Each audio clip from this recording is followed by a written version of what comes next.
any person is admitted, they will need a concurrence from the OCS.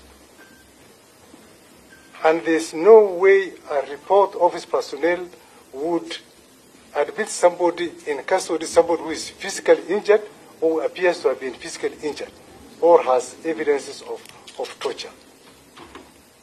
And it is on the basis of that, and after confirming the physical condition of the prisoner, that the OCS now directed the report office personnel and the cell sentry to make sure the prisoner was booked. And that's how PC Mohammed booked the prisoner while appearing physically fit. There was the question of Kevin, the status of Kevin. You go past there. Yes. From your own, what you're reading, Yeah. is like, okay, the deceased was alone in his cell. From what I'm reading? Yes. Yes. Yeah. And he was admitted well in a separate cell, alone. From what I'm reading? And he was found kicking walls in a cell as alone. And, of course, died while, he was then, of course, taken to the hospital, now unconscious, in a room that he was alone.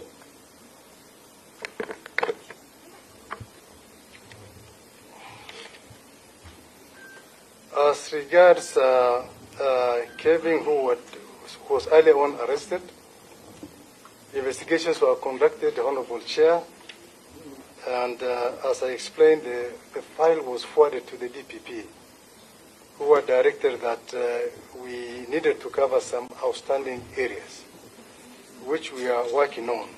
And in view of that development, the suspect was released and an appropriate entry made at Capitol Hills Police Station, and he was handed over to a person we believe was his wife by the name Evelyn Makendo, who countersigned on the remarks column of the Capitol Hills Police Station, Okarishburg.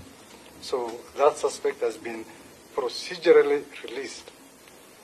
As to the remaining others, we have not arrested them, and we don't know where they are.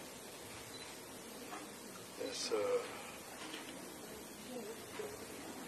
Chair, am I in order to ask something? I said these must be the suspects that were mentioned by Kevin, and they must be among the four, isn't it? I think it's so strange that you tell us that Albert was arrested and eventually lost his life, but the other suspects who were mentioned in the same breath with him, you're telling us you don't even know where they are, you've not even looked for them. Why was it important that Albert had to be looked for if they had committed the same crime with the people you are telling us you don't know where they are and you've not looked for them? Honorable Chair, I think the Honorable Member is putting words into my mouth. I did not say that we did not look for them. I did say that. The first person we arrested was Kevin. We interviewed Kevin, and Kevin disclosed Albert and the rest. So the officers proceeded and arrested Albert while in Migori. The next logical course of action before this incident happened was for the officers now to go and look for the remaining. So it was being done, the investigation was being done systematically and not in a helter-skelter manner. Thank you. Yeah. I'm sorry that I'm taking too much time on this. Okay, but I think it responds. Yes, no. That of the four, We've been mentioned as having committed the same crime. We are four of us. I would have expected that we are all brought in at the same time, but that didn't happen. Albert was brought in. So how many days has passed since Albert was brought in that the other people are still hanging out? just not your observation on that. For the same crime. It's okay, Buirosa. The IG, this guy had responded to that there are 4 suspects, 2 had been interviewed, including the one who is deceased. On the reason why, who started first, who was taken in first, just hold. Chair, it's only Albert who was interviewed. The other one is the one who reported the other 4. Please, please. Now I'm just making a correction. It's okay. Kevin is the one who mentioned the other 4. So he has been acquitted. I mean, he's been released. But of the other 4 that were mentioned, it was only Albert who had been called and interrogated and obviously has died. Okay. The other 3 have not appeared yet. I think you had made your point that you had 4 mentioned, including Albert, who is deceased. The one was interviewed, the rest you were to go to interview the rest. I think you made it clear. Yeah. The reason why this started first, I think we can. How many other questions pending? Is already one. I mean, midday.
You cannot suspend because of what has happened.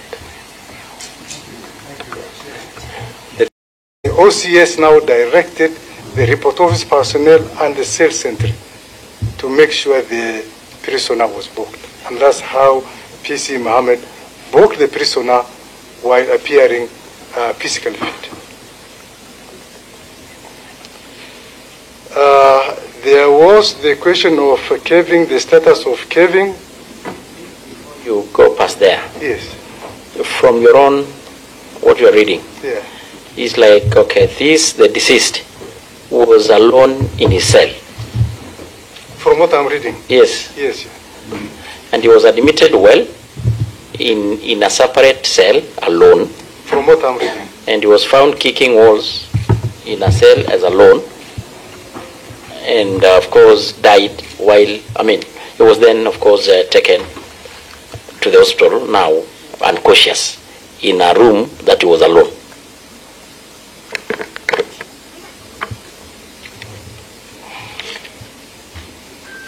As regards Kevin, who was early on arrested, investigations were conducted, the Honorable Chair, and as I explained, the file was forwarded to the DPP, who were directed that we needed to cover some outstanding areas, which we are working on. And in view of that development, the suspect was released and an appropriate entry made at Capitol Hills Police Station, and he was handed over to a person we believe was his wife by the name Evelyn Makendo, who countersigned on the remarks column of the Capitol Hills Police Station, Okarishburg. So that suspect has been procedurally released. As to the remaining others, we have not arrested them, and we don't know where they are. Yes, Am I in order to ask something?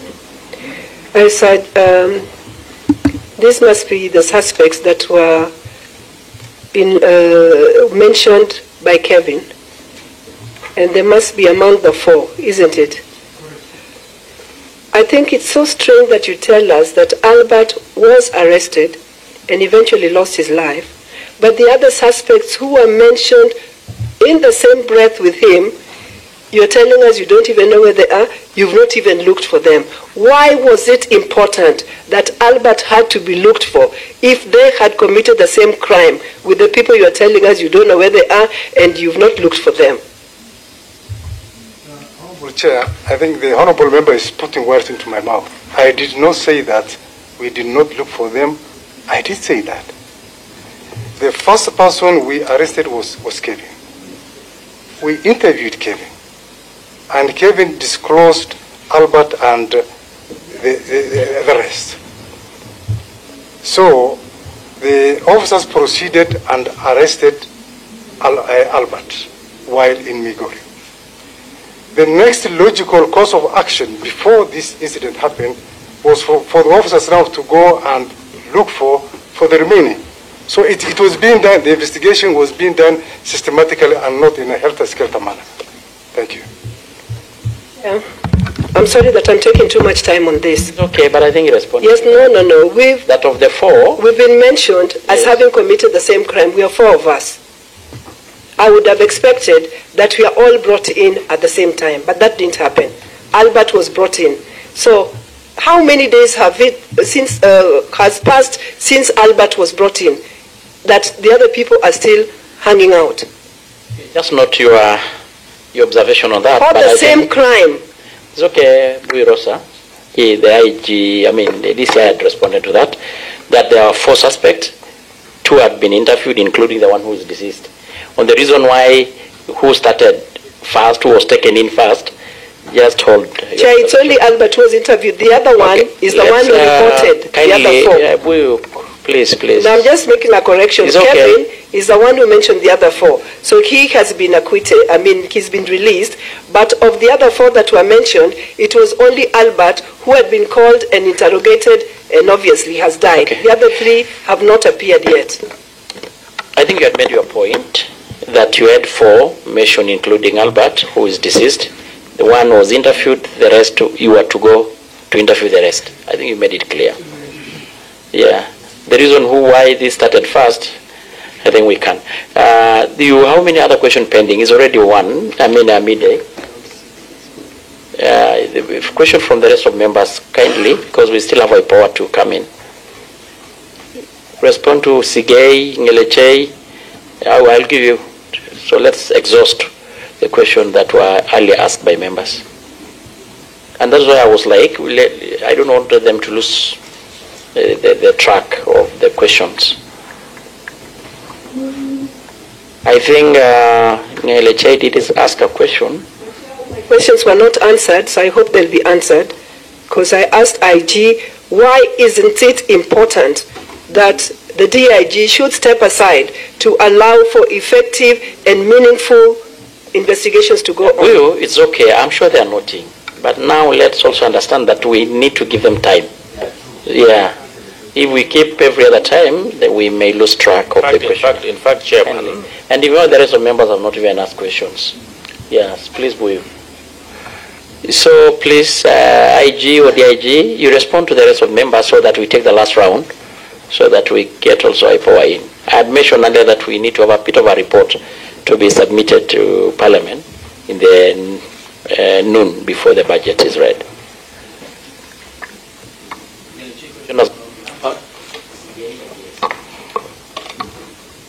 Even part of what I think. A small and follow-up question on those ones who have not been arrested, because this is a crime committed. Now, do you intend to pursue the remaining three for arrest? Because you cannot suspend because of what has happened. The DCI has clearly stated that all of them are on queue.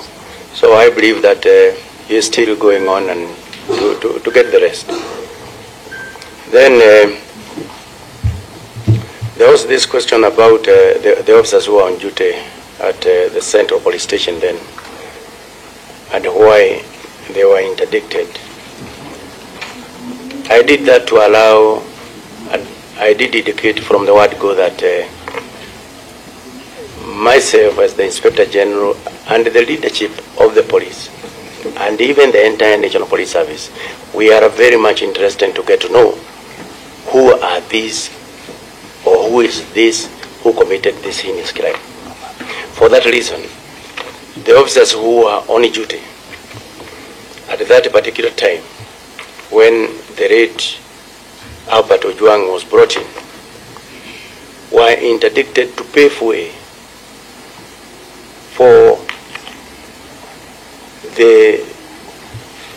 the investigations, which we want to be done expeditiously. All of us, the Kenyan people, are interested to get to know. So basically that is the reason why these are the people, the officers who are on duty, they step aside to allow for that investigation. And that is exactly what happened, because they were there when all these issues that we are discussing here happened. Thank you, Chair.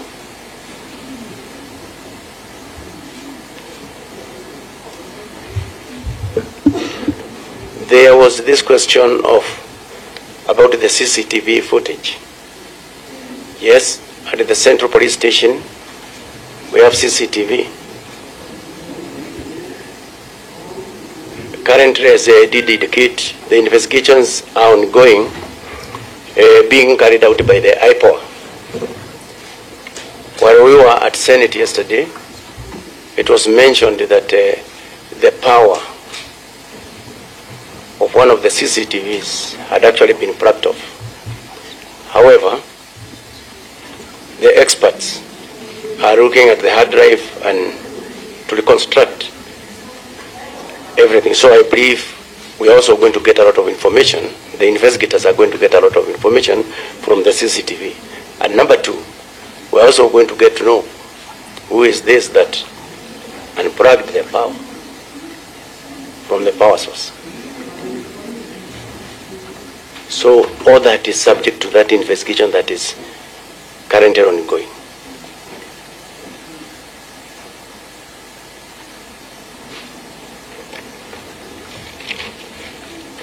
The question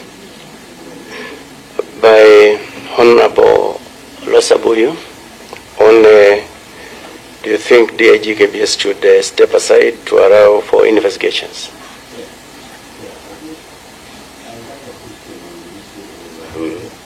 The urgency of sending these officers to go to Migori, Homa Bay, was it discussed before rushing to arrest? I think I asked the question.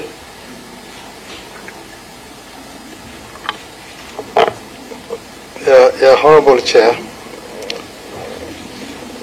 there was actually no special urgency in terms of the investigations of this matter. Like I said, there was no preferential treatment accorded to the complainant whatsoever. This was a complaint raised.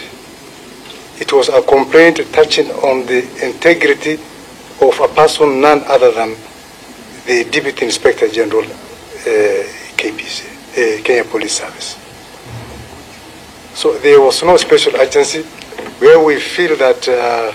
Maybe this year, while you're on that point, was this complaint raised verbally or it was a written complaint that we should actually have before us to actually confirm for ourselves that as a Kenyan he had the right to complain, but it must be there for you to take all that action which you have tried to explain to us. Was a written complaint, Honorable Chair, which at the end of this session we'll be glad to share with the committee. Otherwise, in our service standing orders, unlike all other cases, we always emphasize on the need to expedite our investigations. And that is part of our performance contract, that we urge our officers to make sure that all cases reported must, in as much as possible, be expedited. But like I said, we did not accord the matter of DIG Lagat any special preference. As regards what I mentioned, Honorable Chair, the letter from the medical officer Mbagathi County Hospital, we received the letter dated 8th of June 2025. Name Albert Ojwang Omondi, gender male. The above named patient brought in by policemen from Central Police Station at about 2 a.m. On examination, he was unresponsive, no spontaneous breathing, no cardiac activity. The entire body was cold, face swollen, multiple bruises, scalp cut on the parieto-occipital region, and had bruises on the limbs. The patient brought in dead, notification of death form, field policemen advised to go to Kenyatta National Hospital Police Station and to City Mortuary thereafter. Signed by Dr. Shah Mitali, Medical Officer, Mbagathi County Hospital. Thank you. The letter. So members, the 3 questions you from LHA, it was actually 1 question. I actually did ask even personally also whether this patient was really picked up on Friday or Saturday, because what the father said is totally opposite of what the police reported. Saturday or Friday? The occurrence book, Honorable Chair, where we entered the arrest of Albert Ojwang at Mawego Police Station, and when he was transported from Mawego to Central Police Station, we have all the relevant occurrence book and we shall provide the extracts. Thank you.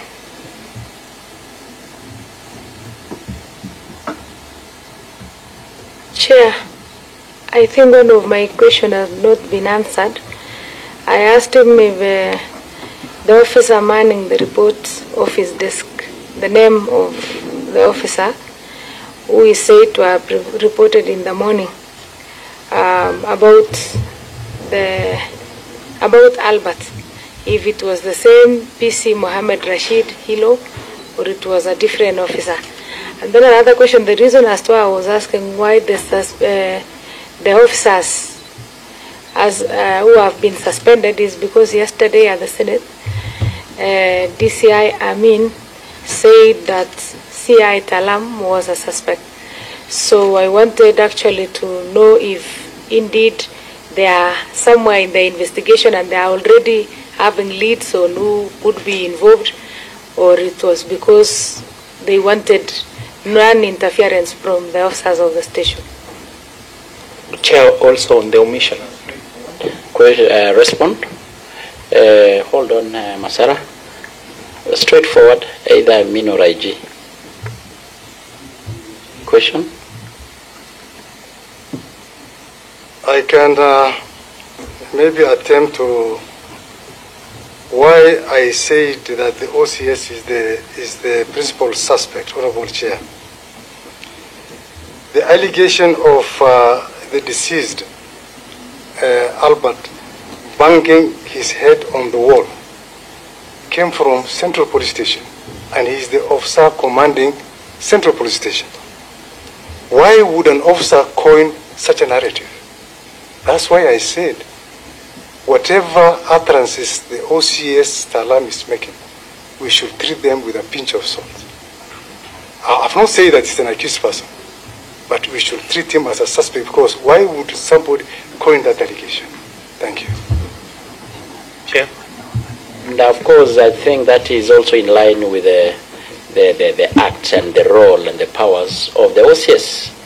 I mean, the act put a lot of responsibility and power on the OCS in regards to suspects or any person presented to the cells. Chair is entirely responsible.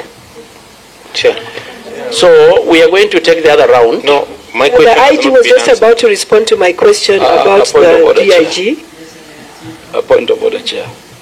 Chair, we are stuck on order. That's what I've been asking for. Order. We are stuck on 4 questions asked by 4 members, or questions asked by 4 members for all this time, and time is running out. When are we going to get chances also to inquire?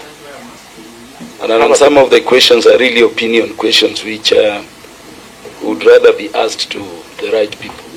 The IG was just about to answer my question before you started. Okay, answer on the question of Buirosa. But hold, Buirosa, hold, please.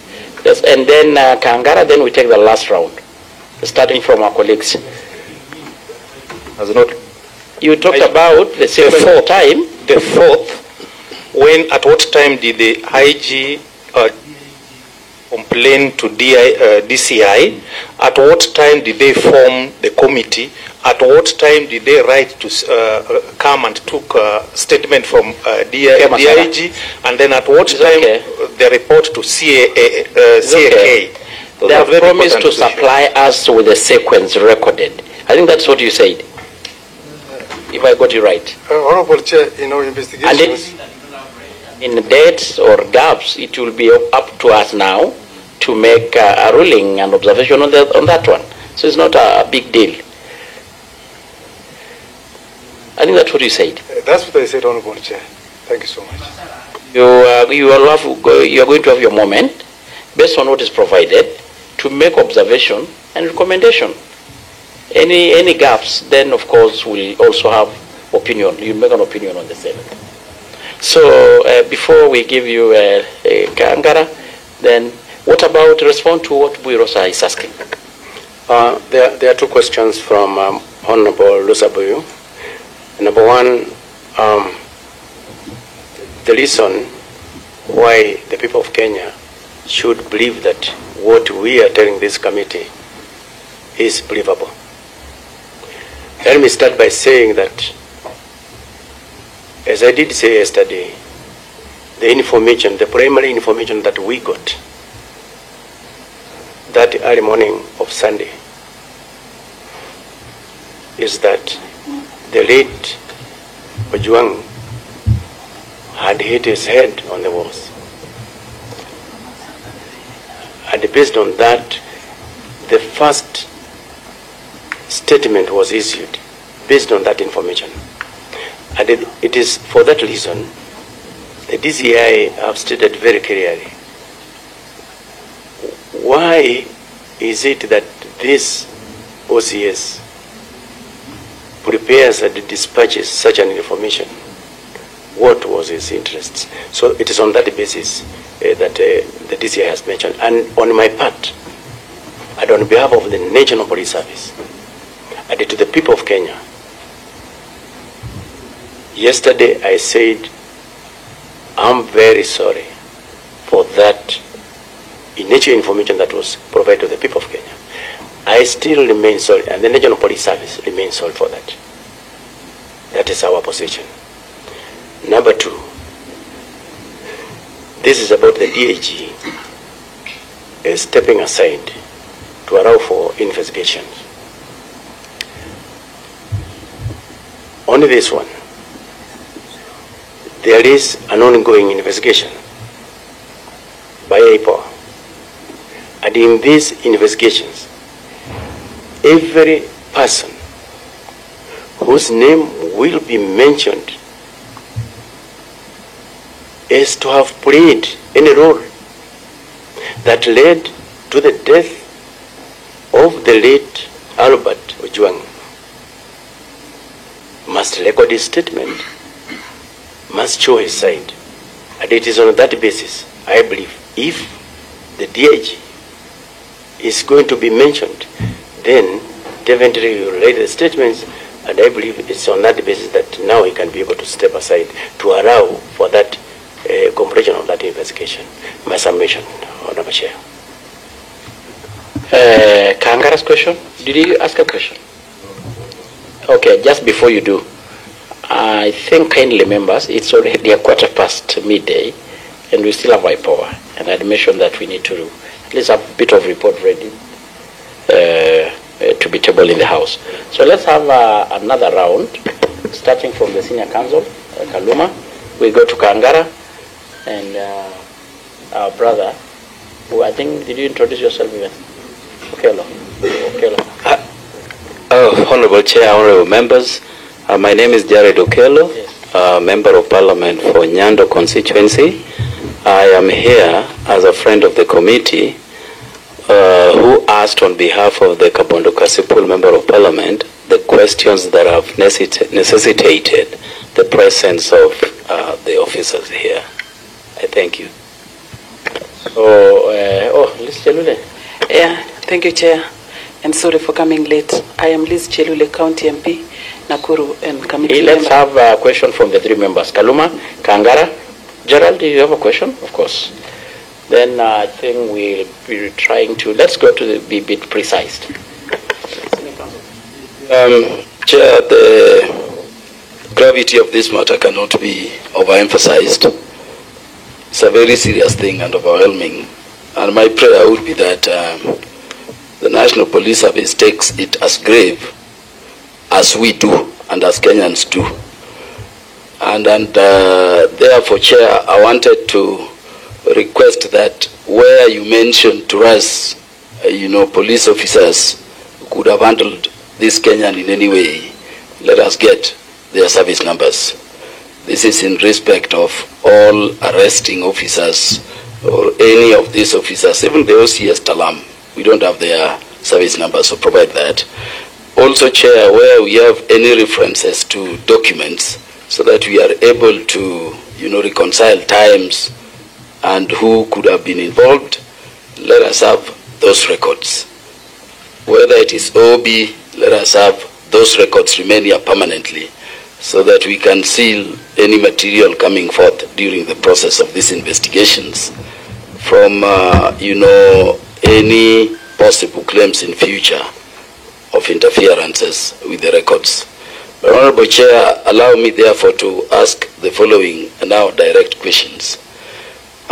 We've been told that several officers were tasked to do this thing. In the course of arrest, there are officers now being involved other than those indicated to have been put into the team. And these officers are Senior Sergeant Sigei. He was not in the team initially put to investigate this matter. Sergeant Korir and PC Rapodo.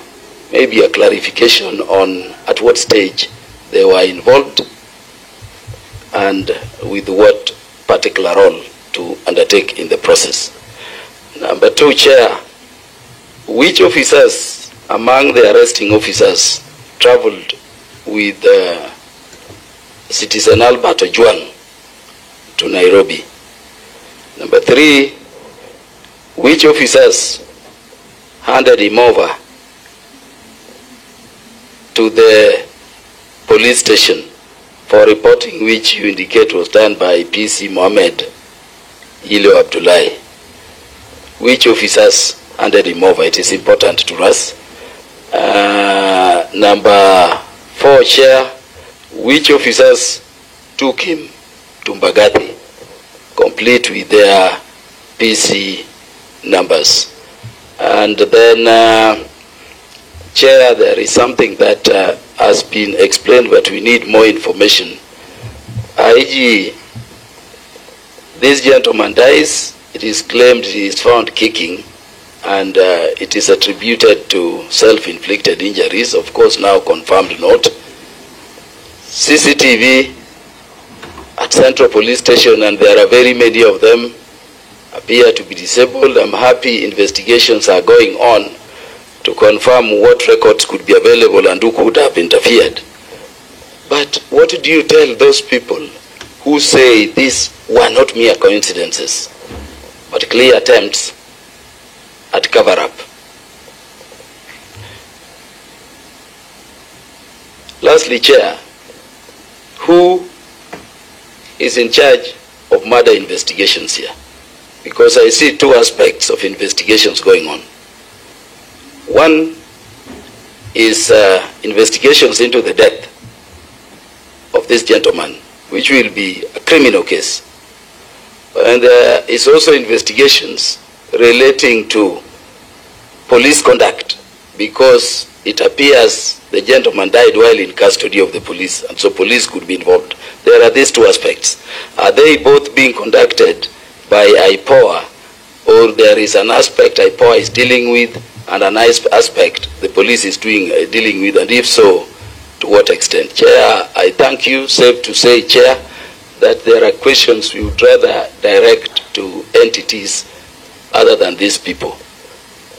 We want everybody who was involved in this death to be apprehended and to face justice in its fullest. Just as also we don't want anybody who might not have been involved to be brought in. So could you be circumspect? And in doing so, I ask my question, why is it that to date people have not been taken to court? Because listening to you, prima facie, there are people who should be in court by now. And I'm saying this, Chair, because unlike the other house where you were for a whole day yesterday, you know the powers of this house over you. Why are you coming before us before you take people to court when from your evidence we can see people who can be presented, even just to be held before the conclusion of investigations, and people who could be interfering with evidences outside there. From the material you give us, why have you not taken people to court? And could you assure us before the end of business today, now that you appear before the House, that oversights you? And IG, you know our powers over you are not like the powers of where you were yesterday.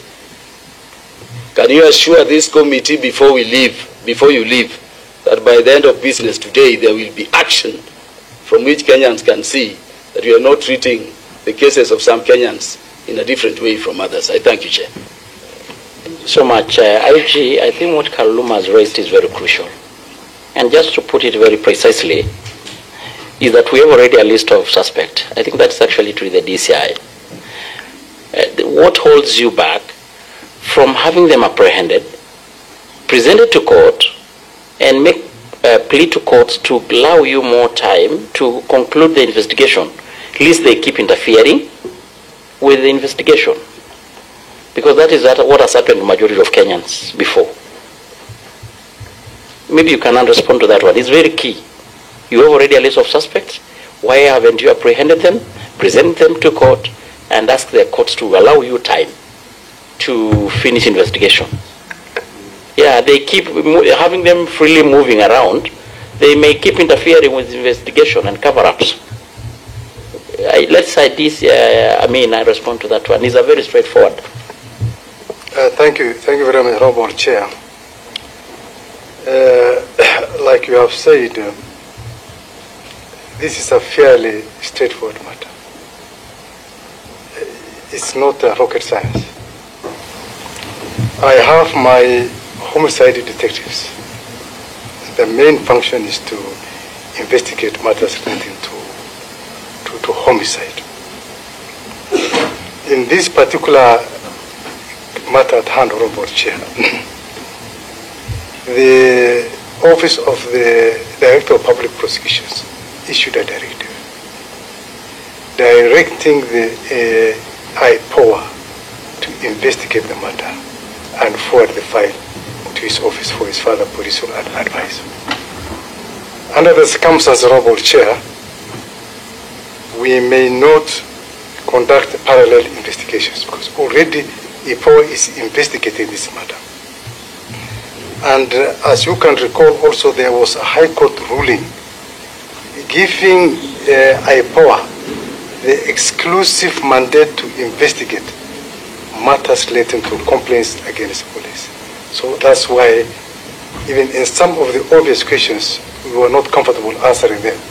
And if we start our own investigations, by now we'll have been very far, Honorable Chair.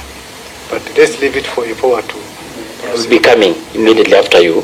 Then there was the aspect of the documentations as asked by Honorable Kaluma. The documentations are many, and I would request that we be given time to compile all those documentations. Interested with that one, yeah, so that we don't miss it out. But I think you had made it a point. Yeah. Kangara, then we go to Okello. Thank you, Chair. I'll also be very fast. Chair, just a short follow-up. DCI. The question, Chair, give him time, yes. It was just on the same point, so there would be no point, Chair, to repeat, to come back. The question of investigation, I believe the DPP did not instruct you not to carry out the investigation. And according to the law, the National Police Service Act and the Constitution, the Constitution gives IPOA the power to initiate on its own or on direction an investigation. But at the same time, it allows even parallel investigation. And I think there are cases you can confirm which have been done on a parallel basis, especially because you have the capacity to investigate homicide. So I think that bit maybe is something that, as far as this committee is concerned, to get to the truth, it's important you use the power you have to investigate the homicide. Thank you, Honorable, for that question. We have cases in point, Honorable Chair. Before I was appointed the DCI, I was the Director, Internal Affairs Unit. And the main mandate of the IAU is to investigate complaints against. And we will investigate cases. I remember I investigated a murder allegedly committed by police officers in Kisii. But when we were at the middle of the investigation, the DPP directed that we forward the file to EPOA to take over the investigations.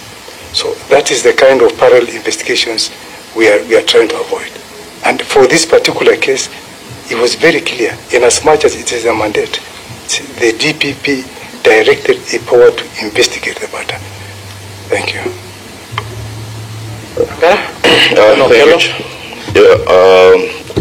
Two straight questions, Chair.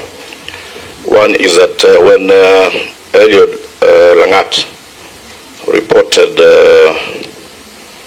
the matter to DCI, after your investigations, you arrested one Kevin Moinde, and it is Moinde now who mentioned 4 other people. Can you tell us why you decided, out of the 4 people who were arrested by Moinde, to arrest Albert Ojwang and not the other 3?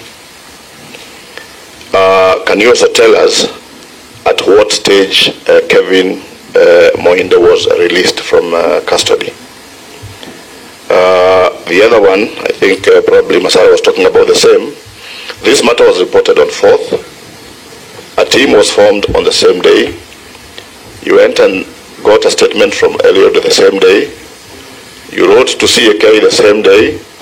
They replied the same day, and the following day you're already in Kisii to do the arrest. Yes, can you tell us why? And that's why I think Masara was asking about the timing, because the events and the following being done in the same day is definitely questionable. The last one is that from the report by the IG, OB number 09/08/06/2025 at 1:39 hours is the OB that released Albert from the police to be taken to Magadi at 1:39 hours. The same OB, according to DCI, is the OB that reported at 1:35 that Ojwang was kicking walls. But the same OB number, from what you have told us, I'm sure it's in the Hansard. 09/08/06/2025 at 1:35, he was kicking walls in the cells. The same OB in the report that you have given us, 09/08/06/2025 at 1:39, is what released him from the police cells. Can you get a clarification, probably, Chair? And also, because DCI was reading verbatim from the electronic OB, can you also get the OB that now released him from the police cell to be taken to Magadi? Thank you, Chair. Thank you very much, Chair. I am acting on behalf of the complainant, who is the Member of Parliament representing the deceased. And it is coming at a time when, firstly, is to mention that this death has really attracted the wrath of the entire nation. Coming at a time when the IG himself, in the course of his vetting, undertook to uphold the highest integrity within the police service. And you are actually blunt enough to say that there will be no more abductions and no more wanton killings. Bwana IG, either your office or your officers have already walked back on this promise that you made to the country. Is somebody sabotaging your work, or it is the directive and part of your modus operandi within the police service, or you are taking us back to the police force which the new constitution ran away from? And I've got a few questions. At whose behest was the murder committed? Who was going to benefit from the death of this young person?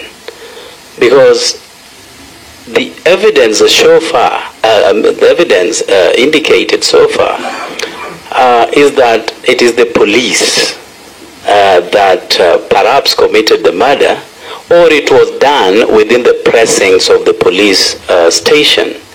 So who was going to benefit out of the death of such an innocent young person? The other question, because I'm acting on behalf of the complainant, we would want to know what action has been taken so far, apart from interdicting police officers who are actually out there doing whatever they can to either subvert justice or to come up with artificial barricades to prevent IPOA from conducting an impartial, comprehensive investigation. Let me not turn tribal, but we all live in this country. What is the nexus between a Mr. Sigei, a Mr. Korir, a Mr. Talam, and the name that keeps on coming up at the DIG, Mr. Talam? What do they share in common? That all these names are all involved into this issue around the death of Albert. Oh, Langat, the DIG. So I want to know what they share in common. And the autopsy has also revealed what killed the young man, contrary to the assertion of the police that he committed suicide. If the police is as white as they would want us to believe, why lie? At the very least, when this matter came up, has the police unit visited the family to commiserate with them and to assure them of an impartial probe over this matter? Or because he's just a 20-something-year-old boy whose father does not attract any national acclaim, it can be let to pass? I want to give credit to the police for a very swift investigation they carried out when we lost our colleague. And in the next 1 day or 2 days, somebody was appearing before the court of law on this matter. Perhaps because he's just a small person. This is the 5th day without any action. The 5th day. And the suspects are known. Their names have been shared publicly. So why? Why the silence at such a critical moment? And again, the CCTV footage, we are told, was deleted, particularly on the times that are under probe. Why would the police delete a CCTV footage if they have no role to play in the death? Why? Those are the questions I'd wanted to ask on behalf of the complainant. I think it's very crucial questions. And lastly, because members, we have to finish so that we can allow the rest. I think you did. Chair, mine, the one I asked was just a follow-up to what you raised, Chair. Okay, so what we have Give me just an opportunity to ask one question. Chair,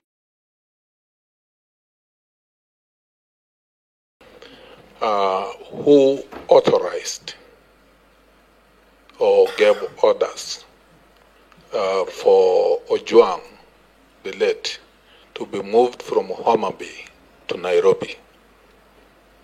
It's a crucial question if we can clarify. I just want to ask. I think it's not really, the question should have been, why move him to Nairobi? I think we have our police stations all over the country. Wasn't it enough DIG or DCI to have the suspect Ojwang or any other being interrogated in Homa Bay? Wasn't it enough? I think that is... Chair, the question I asked is who authorized? The why is also another question, but the one I've asked, Chair, is who ordered that the suspect... I'm sure because, Chair, a question has arisen... I'm asking, yes, because you kind of presume that it must have been the interrogation and the arrest, even, should have been in Homa Bay, right? I agree with you, Chair. The framing may be different. Thank you, so, Chair. your point is, you've made your point. Vice Chair? Those ones, we should be winding up and try to capture every member's question.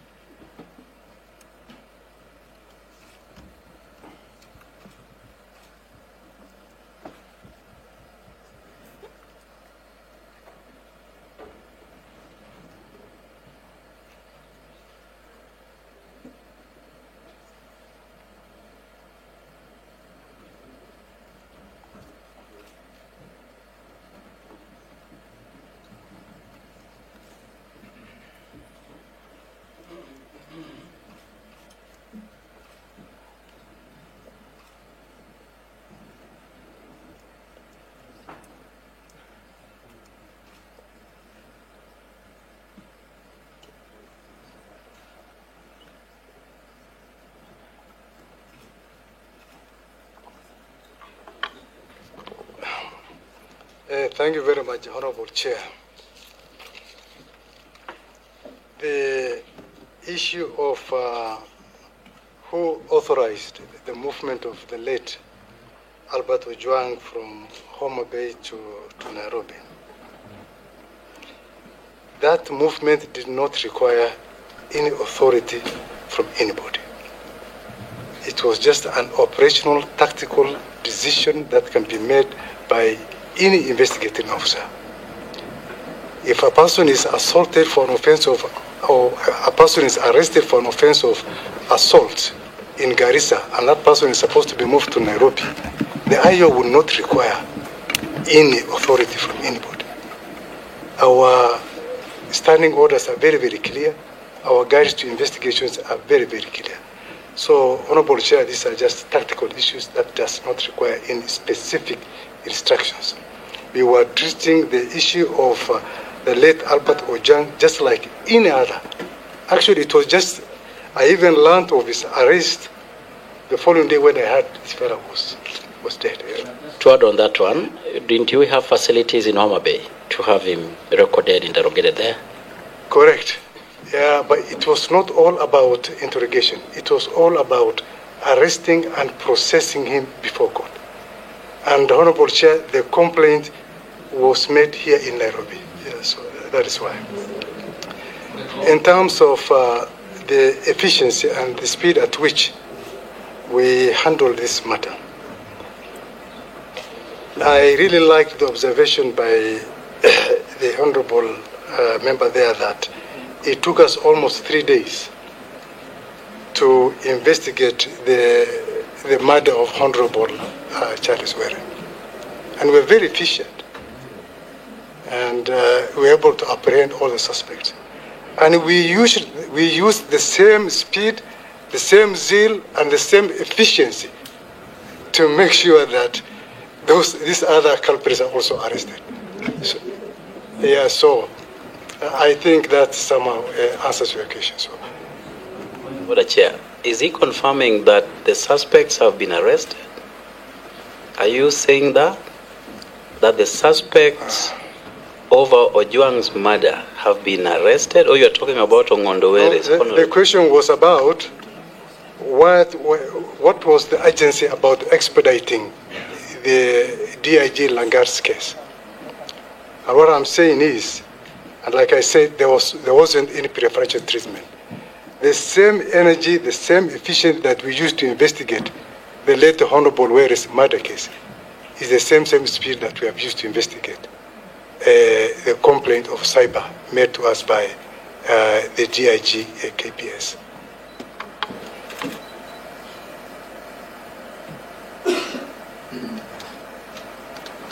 And like I said, Honorable Chair, it's not the first time that the DCI is expediting cases. We have resolved several other cases, similar cases in the past with the same speed. So, and that of DIG Lagat is one among the many statistics and the cases that the DCI was able to resolve expeditiously. Thank you.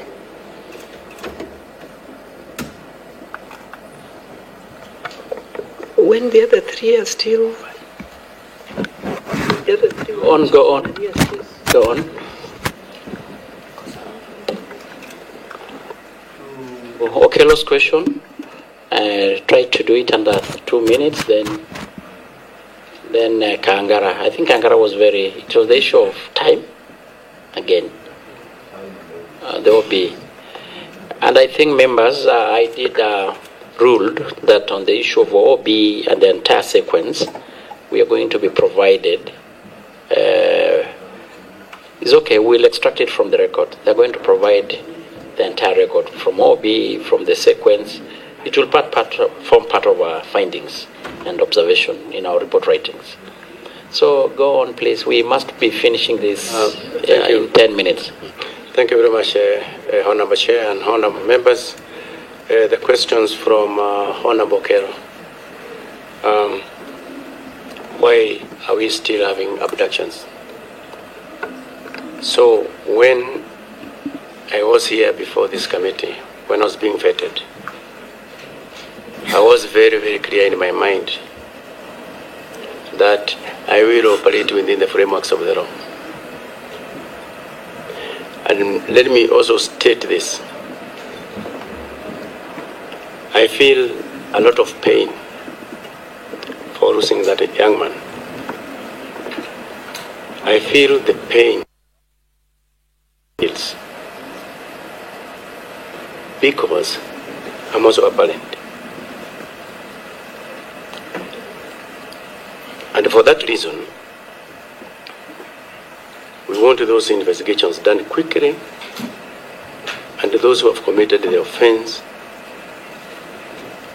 to have their time is directed by the laws of this land. On abductions,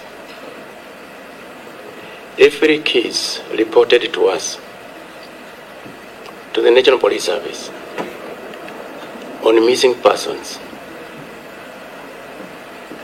we investigate them with the same seal. The DCI, as we speak now, he has a team specifically set aside to deal with all the cases of missing cases reported to the National Police Service throughout the Republic of Kenya for whatever reason, including self-abductions. They are all investigated with the same seal. So what I'm trying to say to this Honorable Committee, Honorable Chair, the National Police Service will never, at any given time, allow for those abductions, and every case of reported missing person must be investigated to its logical conclusion. However long it takes, we must investigate to its logical conclusion. That is what I would like to report to this committee and the promise to the people of Kenya. There was this question on why was this particular murder committed. And number two, who is it that was going to benefit on the scene? Or simply, what was the motive? This subject matter is currently being investigated by IPOA so that they can tell us why was this murder committed, or what was the motive of doing this. All of us here, the people of Kenya, including these committee members, we are looking forward to getting those answers, and I am sure at the end of the day they are going to come out very, very, very clearly.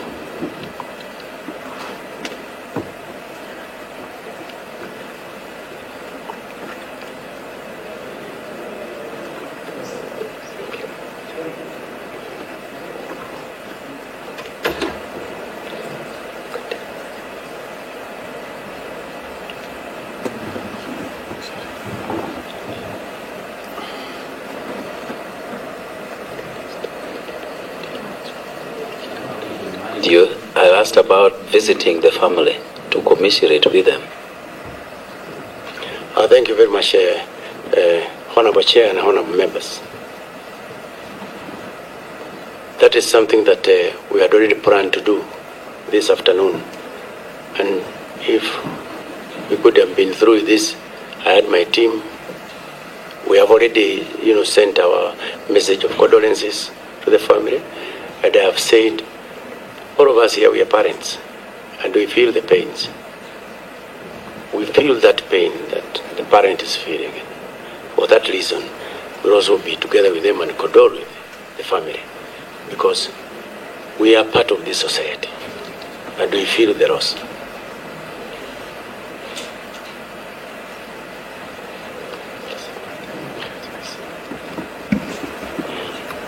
So, thank you very much here.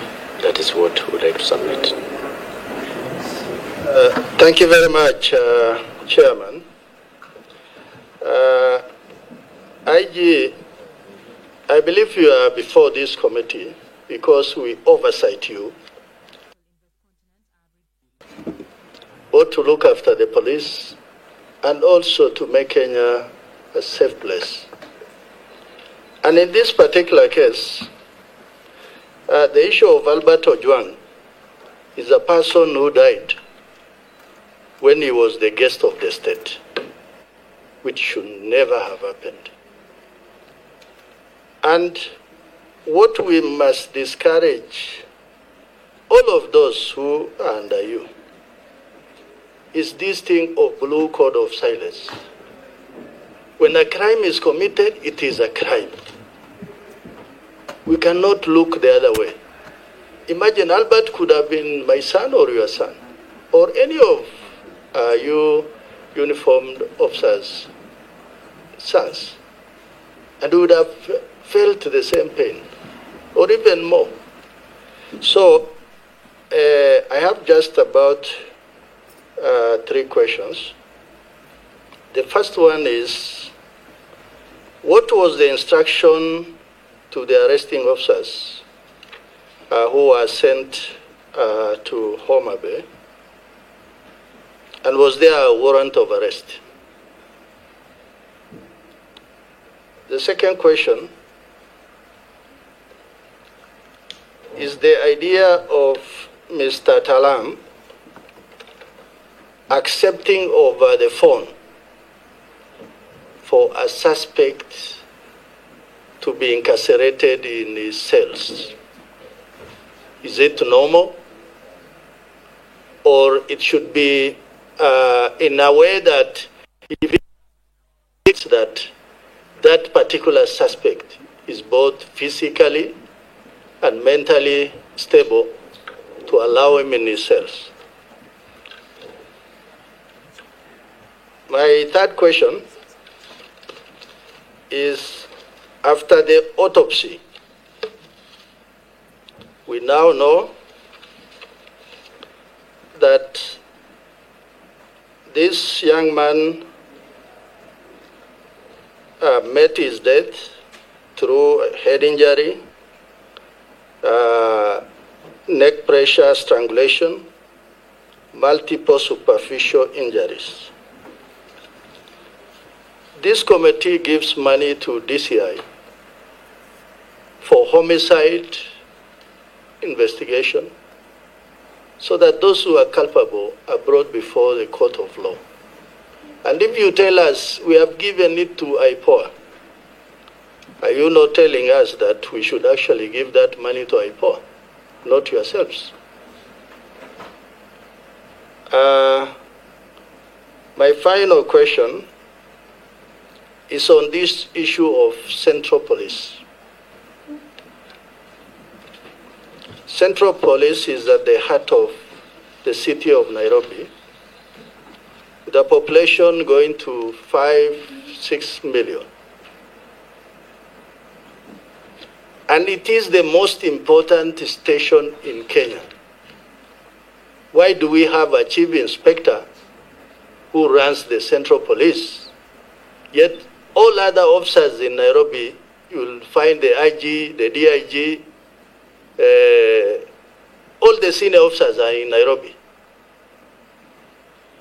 For him to be able to not take instruction from any other person, it means the the OCS in Nairobi must be senior enough to even reject orders that come from in any direction which he or she believes that it is unlawful or he's not comfortable. So are you thinking about that Central Police in terms of command and control? Thank you, Chairman. Respond to those ones.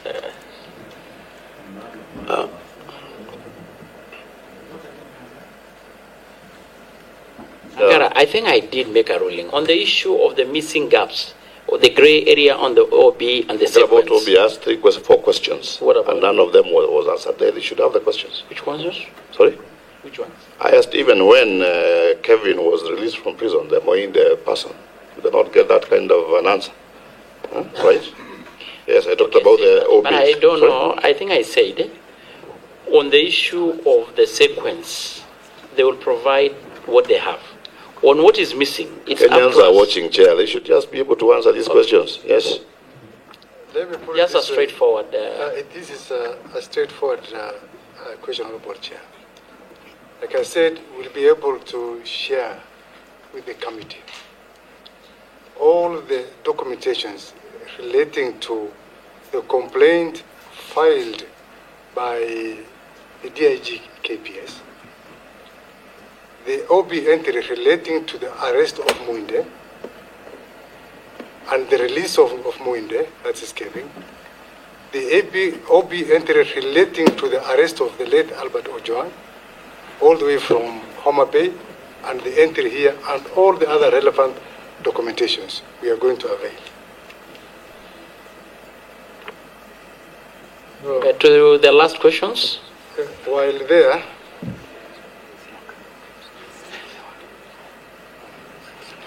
while on the question of what were the instructions given to the officers who proceeded to Homa Bay, the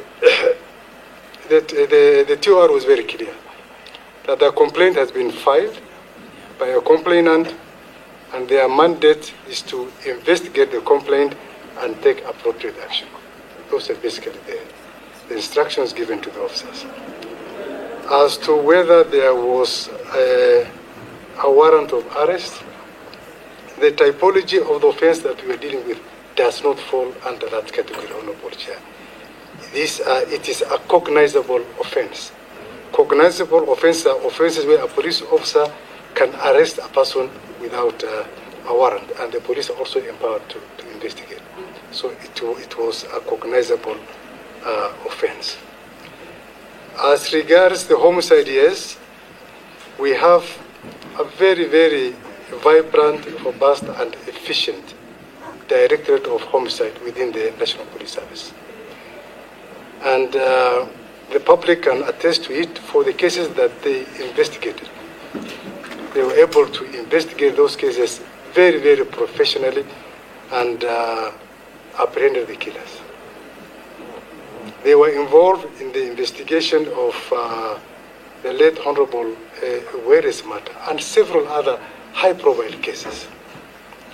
Not that, Honorable Chair, we don't have the capacity. We have the capacity. We have the willpower. We are willing to investigate, even if directed today.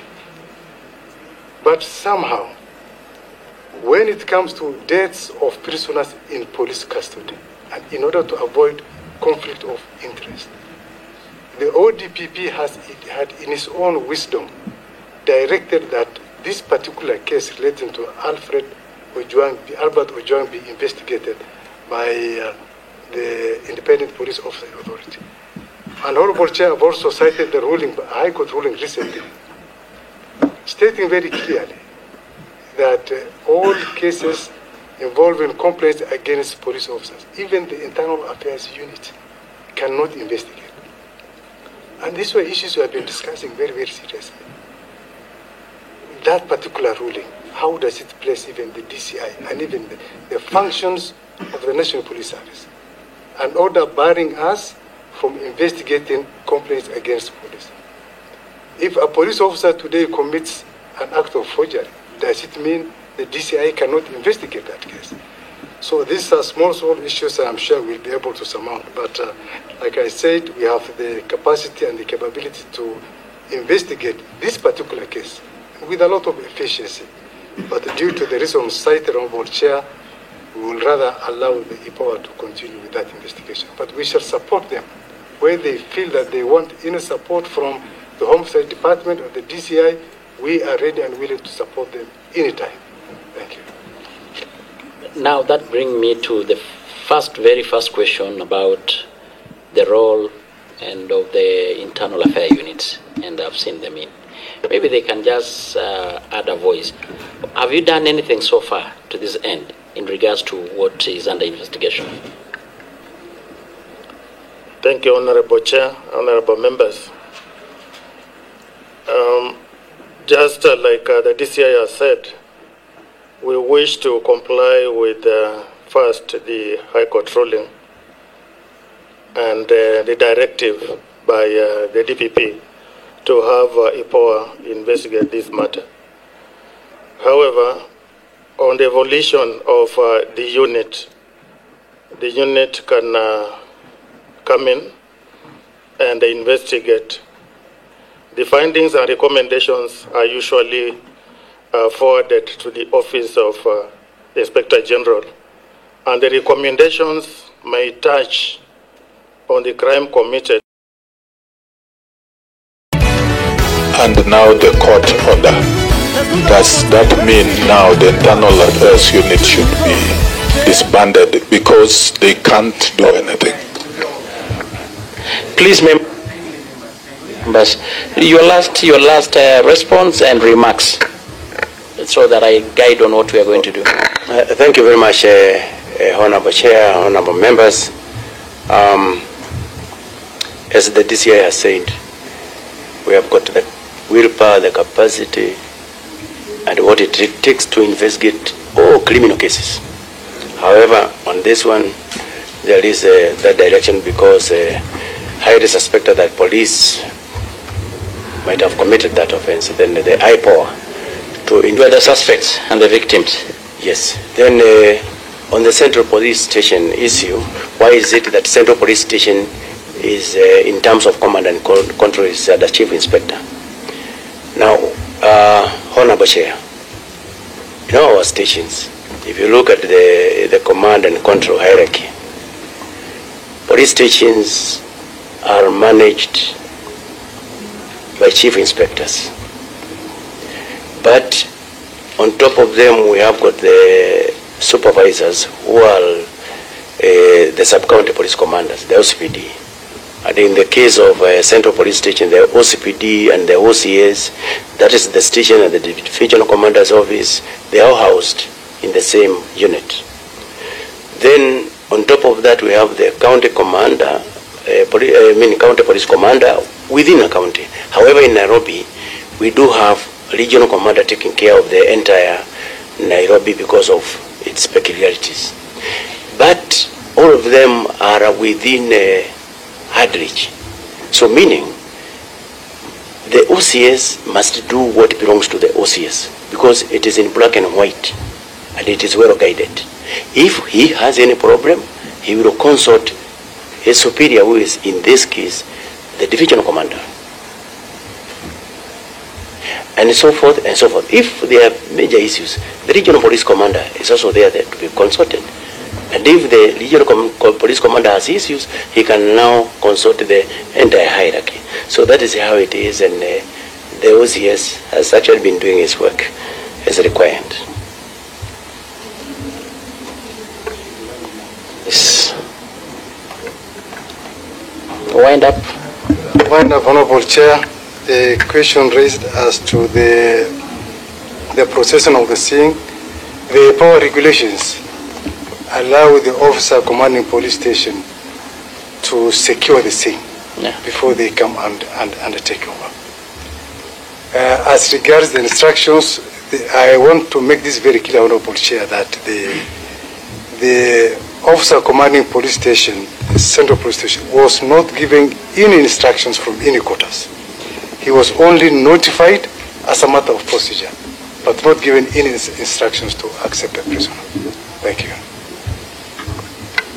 Thank you so much, IG and DCI. Members, we... Chair, when do they intend to arrest the other people who are mentioned with Albert? So we have to bring this to a close, and so that we have IPOA come in. So I want to guide us as follows. And one, you provide all the documents that you've been making reference to, or of course reading, to include, and not limited to the digital OB, the report from Mbagathi Hospital. Yeah. And you're whispering. So I've said the OB digital, the one actually you have been making a lot of reference to, the Mbagathi Hospital report, the doctor's report regarding the death of the late the Albert, and in the issue, of course, also the report. There is the one you had already provided earlier. I'm giving blow by blow on the sequence of events until the victim was brought to the cells. We need to provide that, and of course, in case of any further information that we may require from you, you should be ready to provide as soon as possible. And I think that is what we can also go and you had promised Kenyans and promised us that you're going to cooperate with the IPOA. And IG, I should make this one very clear. I mean, I think Kenyans have spoken. Our constitution is very clear. And even the president, on several occasions, including even yesterday, made it very clear that the issue of extrajudicial killing is not anything that we are going to condone in any way. And this should be very clear and loud. And under our watch, we are not going to allow it to happen. And you took an oath. It is this committee that did interview, and we are so categorical and very specific on this issue. We have the law, a supreme law of the land, and it's very clear on the procedures of any suspect on how they should be handled. So, and we are a country that is governed by laws. So we are going to release you. Our team is going to conduct you in case of any clarification that we need. So thank you so much. Maybe you can say a word and we allow you to leave. But hand over the reports, all the files. Yes. Thank you very much, Chair, Honorable Chair, and honorable members. Let me take this opportunity to, first of all, congratulate the committee for actually assembling so that we can be able to tell the Kenyans about this issue. Number two, as I've said there before, I'm looking forward to the conclusion of this matter by getting those who did commit the heinous act of murder against one Albert Ojwang. And number three, we are ready to provide all the necessary documents to enable this committee also compile your reports. With those few remarks, I say a big thank you, Honorable Chair. Thank you so much. You are free to leave. And Sergeant, you prepare the report to come in.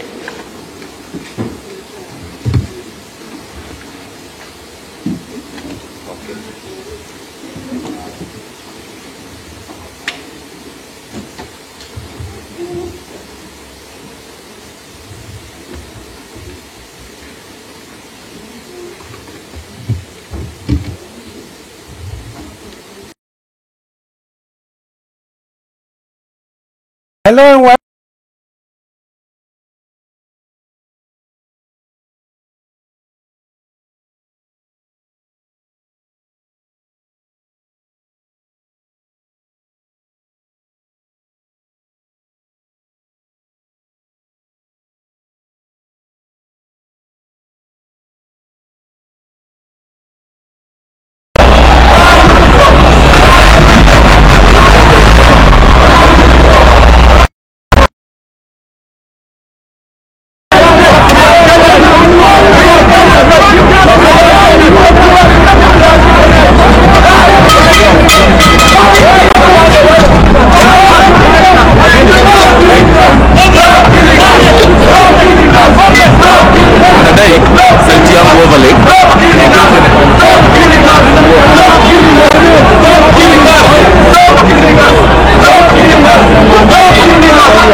mahali picha ni kama unauza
of arrest and detention, the investigation that have been conducted and the preliminary findings. Of course, we have heard the IG and their team. They have given the side of their story. I know they're the victims and the persons of interest. And you inserted yesterday. We want you to, of course, this is a bright place that ideally is supposed to be. Although we had your chair, your vice chair yesterday, asking the funds and the budget from the Senate. And I was even alerted by my members. And maybe you not been addressed that. So quickly, under 30 minutes or so, you can able to tell Kenya, to tell us as Parliament, what have you done so far? And maybe before we do, we need to put you under oath. This is a weighty matter that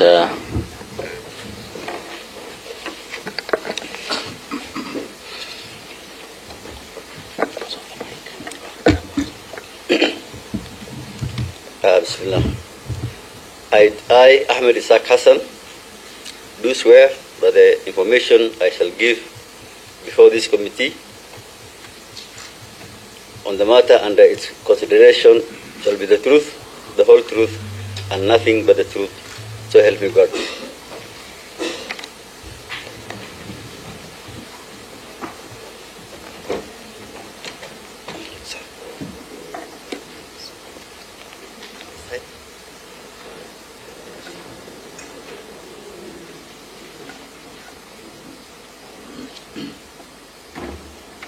I, Anne Wanjiku Mwangi, do swear that the information I shall give before this committee on the matter under its investigation.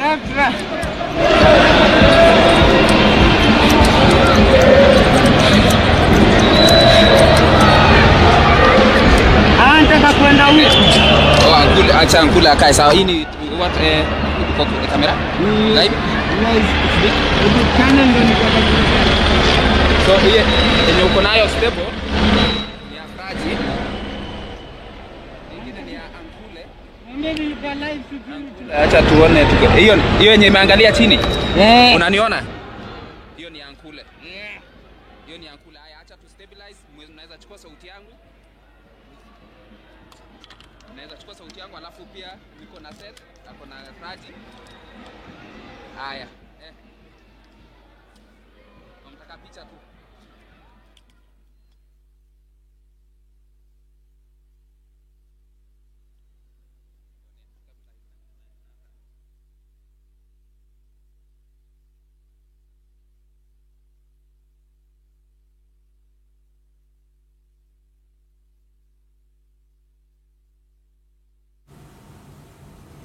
Naam, hayo ndio mambo yalivyo katikati mwa jiji la Nairobi, ambapo baadhi ya wanaharakati wanaandamana kumtaka naibu kamishna wa polisi Eliud Lagat ajiuzulu kufuatia mauaji ama kifo cha Albert Ojwang ambaye alikufa mikononi mwa polisi.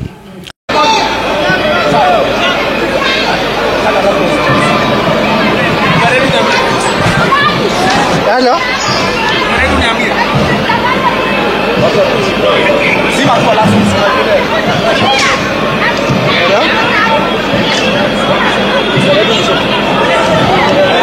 Yes?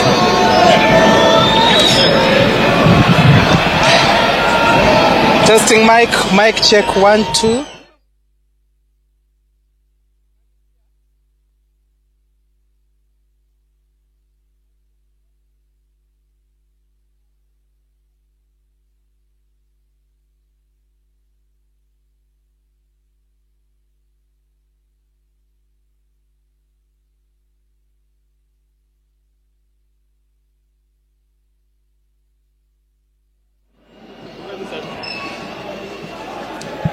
Well, this live scenes here just along Harambee Avenue, and what's happening right now is that the anti-riot police officers have managed to dispel a section of demonstrators who had actually advanced very, very, very close to where the actual event is happening right now. You can see tear gas has been lobbed, na hivi ndivyo mambo imekuwa hapa, hasa katika barabara kuu ya Harambee ambayo inaunganisha barabara Haile Selassie kuelekea hadi barabara ya kuelekea Bunge na katika jumba la Treasury ama hazina kuu la nchi. Na hivi sasa ni maafisa ambao huwa wanakabiliana na waandamanaji. Hivi sasa wanakabiliana na baadhi ya waandamanaji katika barabara kuu ya Harambee Avenue. Kumbuka kwamba ni maandamano ambayo yalianza hapo mwendo wa saa 5 asubuhi na yamekuwa yakiendelea huku polisi ama maafisa usalama wakiweza tu kufyatua vifaa vya kutoa machozi dhidi ya waandamanaji kama unavyoona hivi sasa. Na kwa upande wao waandamanaji wamekuwa tu wakihimiza maafisa hawa kwamba hawao hawana hatia yoyote kuweza kuandamana. Basi tu ni tukio ama ni mambo ambayo yamekuwa yakifanyika tangu asubuhi mwendo wa saa 5:30 katikati mwa jiji mwa Nairobi, ambapo baadhi ya waandamanaji hao walizuiliwa kuelekea katika jumba la Treasury na vile vile kuelekea hadi katika majengo ya Bunge. Baadhi yao tu wanashusha bendera, vile vile wanainua baadhi ya bendera wakisema kwamba wanataka haki itendeke kabla ya bajeti kusomwa rasmi na waziri wa masuala ya fedha ambaye ni John Mbadi. Lakini maafisa usalama wamekuwa tu wakiwataka wasiweze kusonga hadi katika jumba la Treasury ama katika majengo ya Bunge, bali tu wawasilishe masuala yao. Hivi sasa maafisa usalama wanaendelea kulipua vitoa machozi dhidi ya waandamanaji, na hivi ndivyo mambo yamekuwa kutoka asubuhi mwendo wa saa 5, na ni hali ambayo yanaendelea hasa katika barabara kuu ya kuelekea hivi sasa hata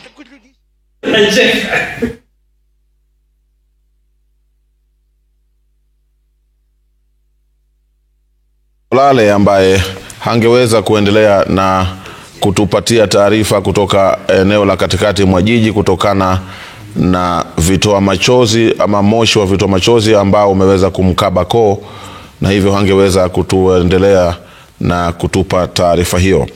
Lakini kama unavyoona hapo kwenye runinga yako ni kwamba upande huu ni nje ya jumba la Treasury, ambapo waziri wa fedha ama waziri wa hazina kuu John Mbadi amesimama pale ili kuweza kupiga picha kabla ya kuelekea bungeni, ambapo anatarajiwa kusoma makadirio ya bajeti ya mwaka 2025-2026. Hizo ni picha za nje ya jumba la Treasury, ambapo waziri wa hazina kuu, waziri wa fedha John Mbadi na maofisa wengine wa wizara hiyo wakiwa wamesimama wakipigwa picha kabla ya kuelekea bungeni kusoma makadirio ya bajeti ya mwaka 2025-2026. Waziri Mbadi na maofisa wengine wa hazina kuu wameanza kutembea kuelekea bungeni, ambapo wanatarajiwa kusoma hotuba hiyo ya bajeti. Hizi ni picha za waandamanaji ambazo zinakujia moja kwa moja kutoka katikati mwa jiji la Nairobi. Wanaharakati hawa wakiandamana wakitaka naibu inspekta jenerali wa polisi Eliud Lagat kung'atuka mamlakani kufuatia kifo cha Albert Ojwang.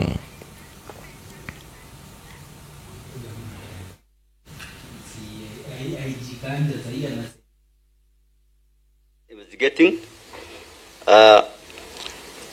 From the information that now we have received as IPOA,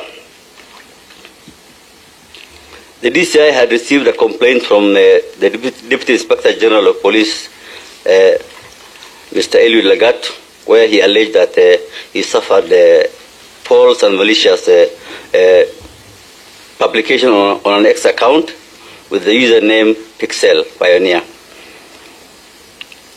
On the same day, on 4th of June 2025, the complaint was referred to Serious Crime Unit based at the DCI headquarters. Through forensic analysis, they were able to identify the link used by the blogger, and the person linked to the account was one Kevin Moinde. On 5th of June 2025, Kevin Moinde was arrested by DCI officers from the serious crime at Borabu and later escorted to Nairobi. He was placed in custody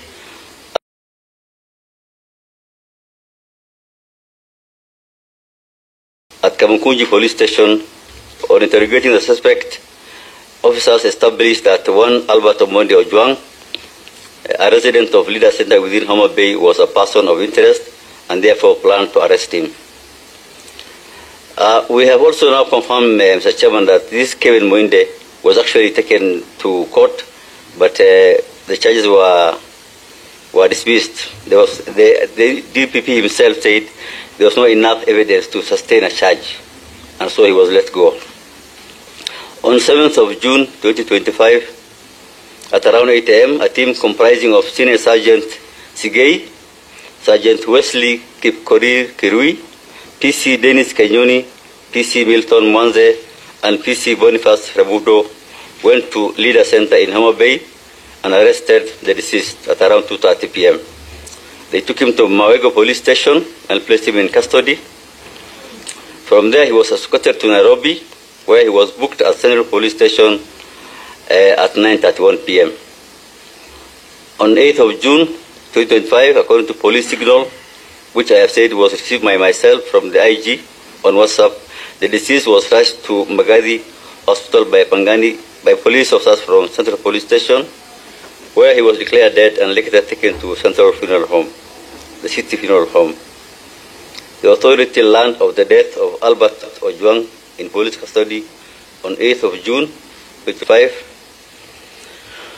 from the media, as well as I've already said, from the signal sent to the authority by the IG. Mr. Chairman, there were 8 questions that you have asked, and I don't think, with your permission, I'll just maybe peruse, give the highlights. So the first question was the circumstances under which the arrest of detention of Ojwang happened, and we have indicated our response there. Investigations were conducted, preliminary findings on the cause of death, whether medical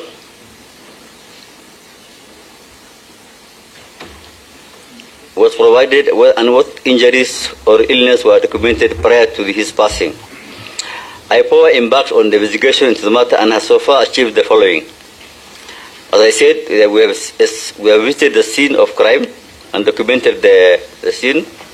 The purpose was to preserve the integrity of the evidence, establish the sequence of events, and identify any indicators of criminal misconduct. Blood samples were collected from the scene, and blood spatter analysis was conducted. All relevant police documents were collected from the Central Police Station. The CCTV DVR was seized and forwarded for forensic analysis. The statements from all the 5 DCI officers who arrested him from Homa Bay were recorded. We have also obtained the medical report from Mbagathi Hospital. The family of the deceased was contacted. We were expecting to record their statement. The OB records were obtained from Mawego Police Station. The postmortem was attended, and a copy of the report was obtained. The samples drawn from the deceased body were secured and forwarded to the government chemist for analysis. The statement of one detainee held at the Central Police Station was recorded, and statement of the Central Police officers who were on duty that night were also recorded. The preliminary findings revealed the following.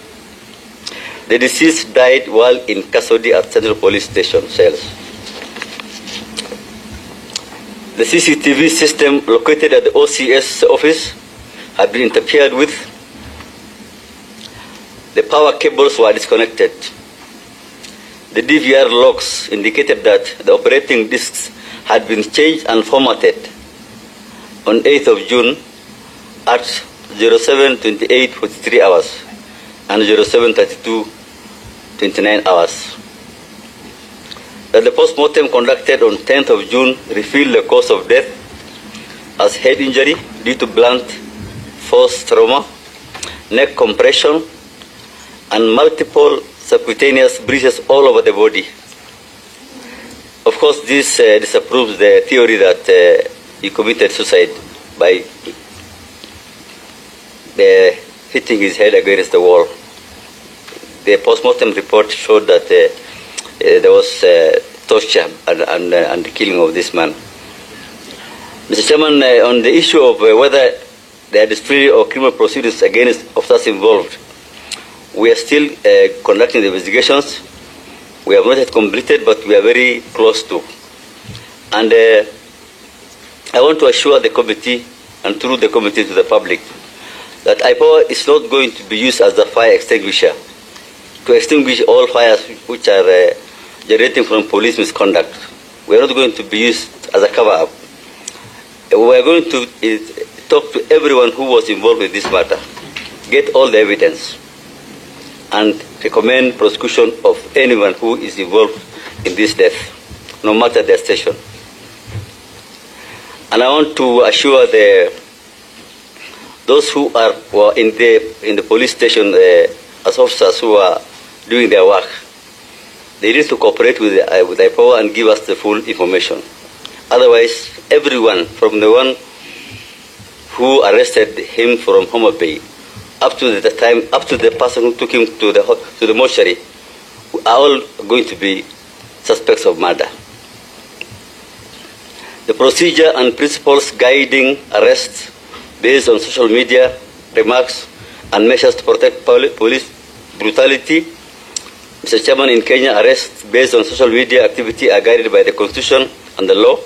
Article 30 guarantees the freedom of expression with the limitation on hate speech and incitement to violence, while Articles 34 and 35 protect media and access to information. The Computer Misuse and Cyber Crimes Act, the Penal Code, and the National Cohesion and Integration Act criminalizes cyberbullying, false publication, and ethnic incitement. Arrests require probable cause and must comply with due process, including informing suspects on the reason for their arrest, ensuring access to legal representation, and presenting them in court within 24 hours while respecting human rights. Measures IPOA has put in place to prevent police brutality. Mr. Chairman, before I read this written remarks, again I want to say that we have been asking this committee to enforce the use of technology in policing, beginning from police officers wearing body cameras. It's a good practice. It's been established to be a very good practice which helps in maintaining human rights while we are conducting policing. Mr. Chairman, we have also been insisting on having CCTV cameras at the reporting desks and also at the cells. Not in the cells, but on the corridors. We have to respect the rights of the prisoners, of course, but still at the corridor of the cells, we need to have CCTV cameras. We also need to have the OB, the occurrence book, available public access. We can able to follow where there are any entries which are inputted by those who are mischievous. Investigation of all reported cases of police misconduct, including brutality, especially where excessive force is alleged.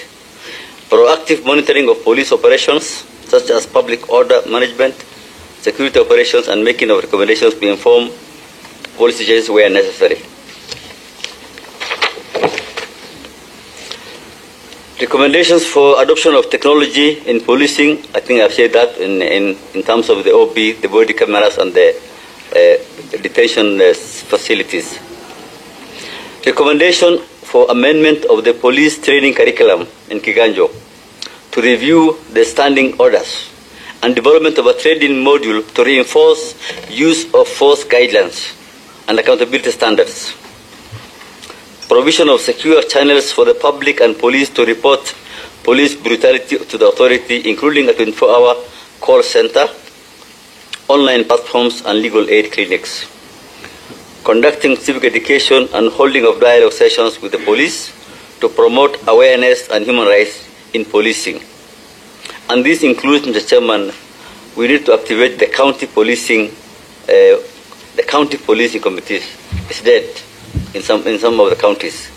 The community policing, which every police station needs to have at least, we need to also have them up and running across the country. And finally, we do statistical reporting through our published performance reports that detail achievement of the authorities' functions. The sixth question was, did the NPS engage with Mr. Ojwang family? That's, I think, for the IPOA. We are aware through social media and the police own statements that they had engaged the family of the deceased. Now, statistics on injuries, abuses, or deaths in police custody over the last 4 months. We have annexed, Mr. Chairman, Annex 1 is 20 cases of death reported. Do you have it? We don't have any. Unless it's the same provided by the NPS. No, we're different. We have different information. Yeah, you can say, but you can have it. Yeah, okay. I will share, okay. We have one, Annex 1 is the deaths in the last 4 months in police custody. Annex 2. How many? There are 20. There are 20. There are 20, and they are in Kisumu County. And they had mentioned about 8? The NPS? 7. Nakuru County, Nyeri County, Kisumu County, Kakamega, Muranga, Machakos, Kisii, Kilifi, Nakuru, Taita Taveta, Machakos, Nairobi, Bungoma, Kiambu, Nyeri, and Nairobi. And these are, we got notification from family members, notification from the police, social media, and letters, and walk-ins. People coming in. Include social media? Yes. Social media mean neither family members nor the police report? Yes, yeah. Sometimes there are a lot of citizen activists who have now turned their phones into mobile televisions and the news. Chair, point of order. Chair, in the interest of time and the Speaker's ruling, I think we should just go into matters related to what they're investigating on Ojwang's issue, not going into this other aspect of the report. That is going They were part of the letter written today. Those others we have, so that we ask questions. Yeah. We're supposed to have a report ready in the next 20 or so. Okay. So that is why the members are saying that we narrow. So that we spend more time. I stand guided, Mr. Chairman. Like to help us. Yes. Just try to rush through, then concentrate on the area of investigation so far. The arrest made, the investigations, what you have done, what you have found.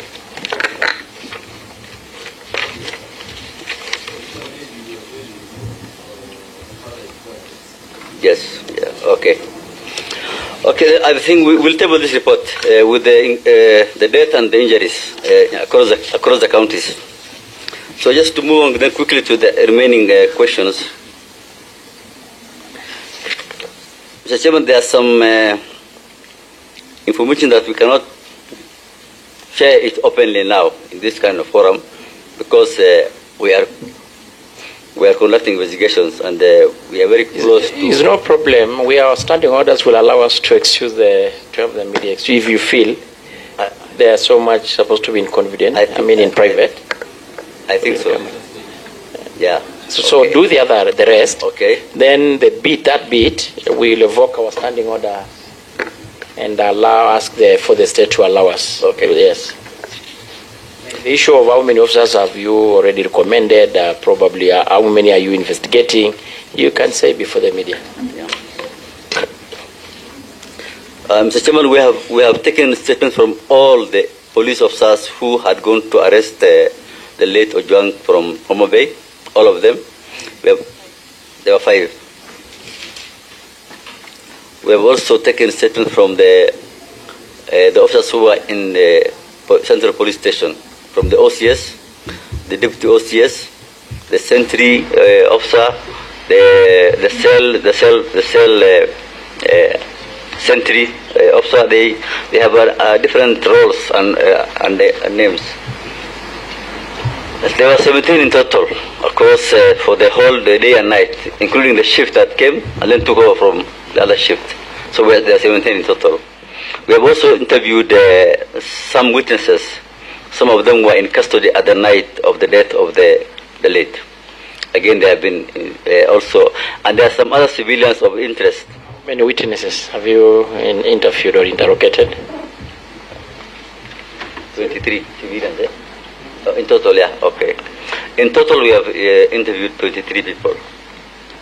Including the police? Yeah, all the police. But the witnesses, it's good to separate. How many witnesses? Those who are in custody then, that night, the material night? We have not yet classified them as as suspects, because first you take down their statements, and depending on how they all respond to the questions and the issue, some may become some actually suspects, prime suspects, and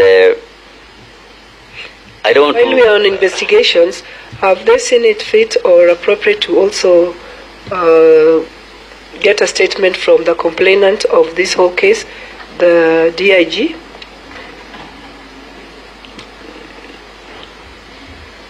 Yes, we were going to summon him, but our team, our technical team, the investigators, said that they would have preferred to take all statements from all the policemen involved, before they can now confront him, and him being the final person who made the complaint.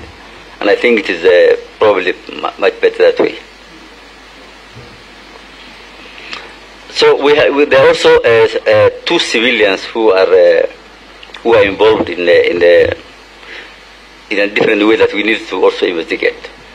I cannot give that in the particulars here.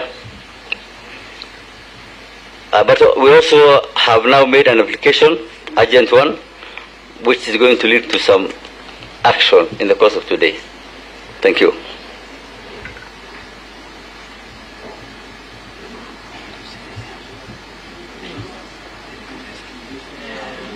Before, from what you can get from the IPOA, they have a lot of information they want to do in camera. I was thinking, for the sake of the media, for the additional information on what they have spoken, we seek further information, then the media can now go and we deal with those issues as security committee.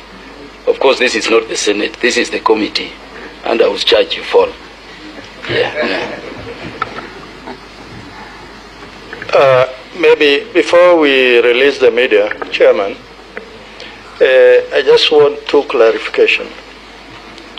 The first one is, do we have any people before the court? Secondly, in our interrogation of NPS, they are telling us that they have basically left everything to IPOA. No DCI, no internal affairs unit. So are you up to the task in terms of doing all the investigation, including the forensic? Thirdly, I read something very interesting in your submission. It is on the CCTV system located at the OCS office. Would you confirm that this interference with the CCTV system actually happened on the 8th of June and not before? Respond straight to the 2.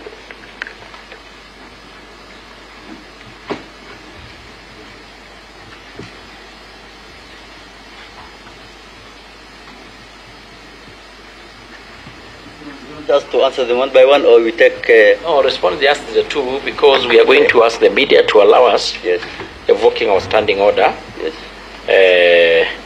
Is to 1 91, 98.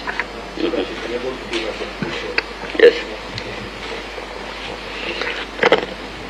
No, we have the capacity to investigate this crime, Mr. Chairman. We anticipate, of course, a certain level of blue code of silence taking effect within the system. But I think even if all the officers who were in the sentry at the night fail to cooperate, there's also other evidence which have been collected, both DNA, blood, other information that are going to help, and even the CCTV camera which has been interfered with. So we have the capacity to investigate. Mr. Chairman, I think even as we do that, I want to say this. We need more staff to do these kinds of work. Our current investigators, especially the top ones, we have asked them to focus on this one because it's a matter of national interest. But there are many others. Even yesterday, somebody was killed in Nakuru.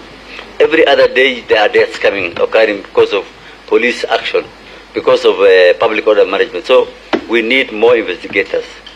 And we need to... And just to confirm what the vice had asked. Yes. Can you confirm what is written here? That the CCTV was manipulated or interfered with on the material day? Yes. To cover up? It was true. It's just a straightforward response. I agree. Yes. I want to confirm it was actually somebody called somebody to come and actually do he was asked whether he could delete a particular section. He said he can't, he has to do it, all of it. And he did that. So that we go in camera. Yes, so that we go in camera. Chair, there is something at page 4, and it is relevant to us that the deceased died.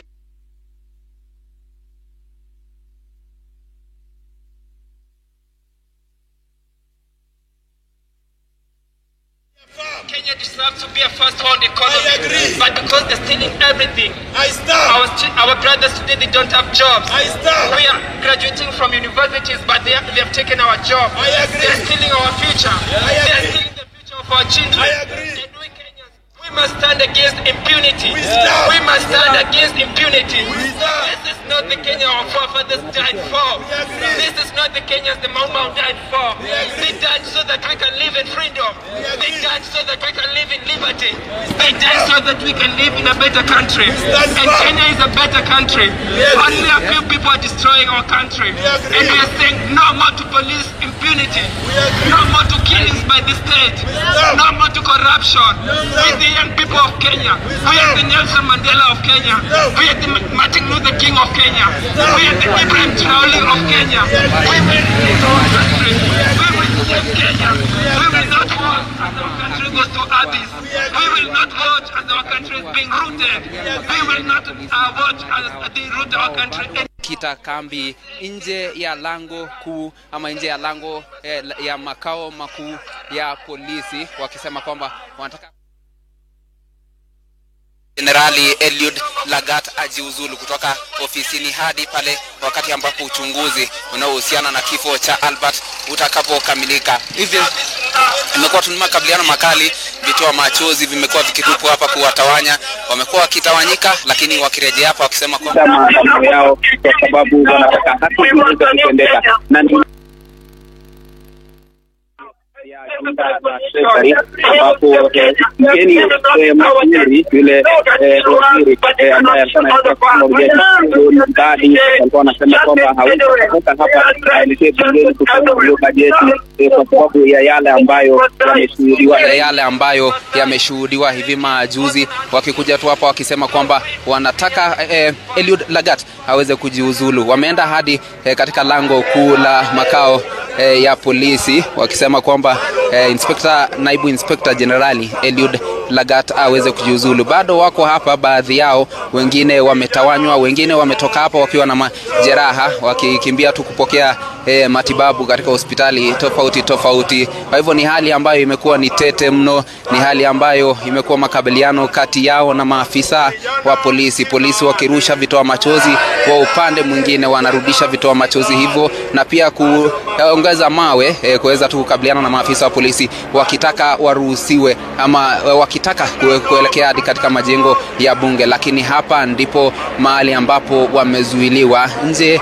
ya lango la majengo makuu ya maafisa wa polisi katika eneo la Jogoo House. Hivi hali kwa sasa kidogo imetulia, kinyume na hapo awali ambapo walikuwa wamejaa hapa, walikuwa wamekuja hapa kwa wingi. Lakini tunapozungumza wengine wako katika maeneo ya Moi Avenue pia wakijaribu kurejea katika eneo hili. Wengine wameenda katika sehemu za City Hall wakitaka tu kuhakikisha kwamba wanafika hadi katika majengo ya bunge ambapo shughuli nzima la usomaji wa bajeti inaendelea. Kwa hivyo ni hali ilivyo kwa sasa, imetulia kidogo. Maafisa wa polisi wamekuwepo hapo kwa wingi, na nikikuonyesha tu labda upande wangu ama nyuma kidogo, uone jinsi ambavyo maafisa wa polisi hawa wameweka doria kuhakikisha kwamba waandamanaji hawa hawataweza kupenya kuelekea katika majengo ya bunge. Hivi ndivyo hali ilivyo, doria imewekwa vilivyo, maafisa wa polisi wakizidi tu kuongezwa hapa, wakija na vitoa machozi kweli ili kuweza kukabili waandamanaji hao ambao walikuwa katika mamia yao. Sasa hivi kidogo wametulia, lakini unavyoona pia kuna ambao wanakuja kutoka maeneo ya Harambee Avenue. Hata pia nyinyi polisi mko na watoto. And I'm not afraid I will insult you. Wakiwa tuna ghadhabu. Your children. Why are our brothers being killed? Why are our brothers being killed? Hivyo picha unavyoona ghadhabu ya waandamanaji wakibishana na maafisa tu wa polisi, wakisema kwamba kile ambacho kilitendekea Albert Ojwang si haki. Askari mnatumika vibaya. This is a police service, not a police force. Kenya is a democratic country. Absolutely. It's a democratic country. Absolutely. We are not afraid. If you want to kill us, kill us. We are not afraid. I am a survivor of being illegally detained. I am an activist. Not kuandikwa activist wale wanakulia. I am an activist. I'm fighting this to the core. Kill us. I want to ask a question. Wakenya wenzangu mnielewe. I want to ask this. Kwa nini polisi mnatumwa kwenda pale ile time tulikuwa pale city moja? Anti-riot police mlitumwa. Mlikuja kuchunga maiti yenye mliua. Mlikuja kuchunga maiti mliua. How many of our mothers? How many of our parents? Wana wazazi wetu wamelia. Kama ni kutoboa, finish us all. We are not afraid. Na unavyosikia tu ni kilio cha haki, kilio cha waandamanaji wakisema kwamba kile ambacho kilitendekea Albert Ochieng lazima mtu awajibike. Yeyote ambaye alitekeleza kitendo hicho, wakilaumu maafisa wa polisi kwamba wamekuwa wakitumika vibaya kutekeleza mauaji, kutekeleza utekaji nyara wa Wakenya ama wale ambao wanatofautiana na serikali. Hivyo wakiwa na ghadhabu wanafika tu katika nje ya lango la makao makuu ya polisi la Jogoo House, wakisema kwamba yule naibu Inspector General wa polisi Eliud Lagat aweze kuwajibika, ajiuzulu, wakati uchunguzi wa kifo cha Albert Ochieng unaendelea. Makabiliano tu makali, maafisa wa polisi wakikaa ngangari waweza kuwazuia wasiweze kuelekea katika majengo ya bunge ambapo shughuli nzima ya usomaji wa bajeti unaendelea. Bado Lang'ata anafanya nini kwa ofisi? Hawezi kumaliza sisi wote kama vijana. Na si maswala tu ambayo yanafanyika hapa, ama si maandamano tu ambayo yanafanyika hapa, bali kila mahali katikati mwa jiji la Nairobi, ikiwemo Moi Avenue ambapo mamia ya waandamanaji ambao walikuwa hapa awali wakitawanywa na wakifurushwa kuelekea pande hizo no peace. No justice, no justice, no justice, no peace. No justice, no peace. No justice, no peace. No justice, no peace. No justice, no peace. No justice, no peace. And we are stronger than before. We are. And this time we are not going back. We will not step aside. Langat must step aside. Langat lazima kuwekwa jela. 100%. Amekaa kazi ya I agree. Justice for Alfred Ojwang. Justice to Alfred. Justice to Alfred. Langat huwezi kaa kwa ofisi na unatuua. No justice, no that bill. No justice, no that bill. Walishika Albert at your forced publication. We are tired of this manipulation. They're killing us and then they're protecting the dead bodies. We are not going to retreat. We are not Ni going picha to za moja kwa moja hizo zinakujia kutoka barabara ya Harambee Avenue nje ya Jogoo House liliko makao makuu ya polisi, ambapo waandamanaji wamefika hapa wakisisitiza kwamba hawatakoma, hawataacha kuandamana ama hawataruhusu bajeti isomwe kama naibu inspector generali wa polisi Eliud Lagat bado yuko ofisini.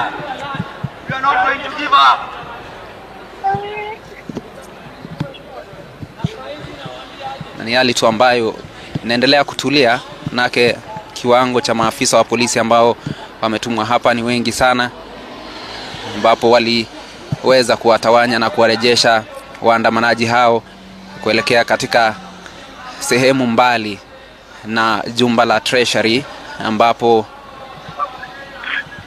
Waziri Mbadi alikuwa anajiandaa kuelekea katika majengo ya bunge kwa shughuli ya usomaji wa bajeti.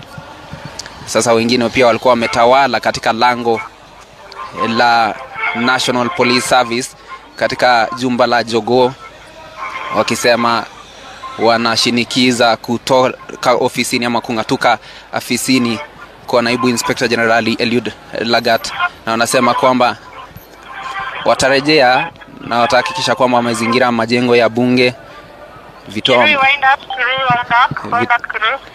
Vitoa machozi bado zinazidi kurushwa tu kuhakikisha kwamba wote ambao walikuwa wamefika hapa, labda tu kidogo ni kuelekeze katika lango la Jogoo House ambapo makao makuu ya National Police Service yapo. Baadhi ya waandamanaji bado wameketi pale chini, maafisa wa polisi wakiwatazama tu na kuweka doria kuhakikisha kwamba wataweza kuingia mle ndani. Jongea tu karibu tuweze kuona nyuso zao na pia upate kuona taswira kamili ya jinsi hali ilivyo hapa nje ya Jogoo House. Hapa ni Administration Police Service.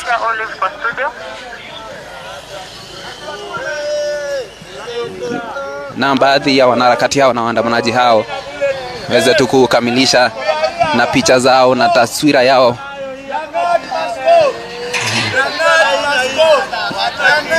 Na mtakuacha na picha hizo mtazamaji upate tu taswira kamili, uone jinsi hali ilivyo sasa hivi nje ya lango la Jogoo House. Olive.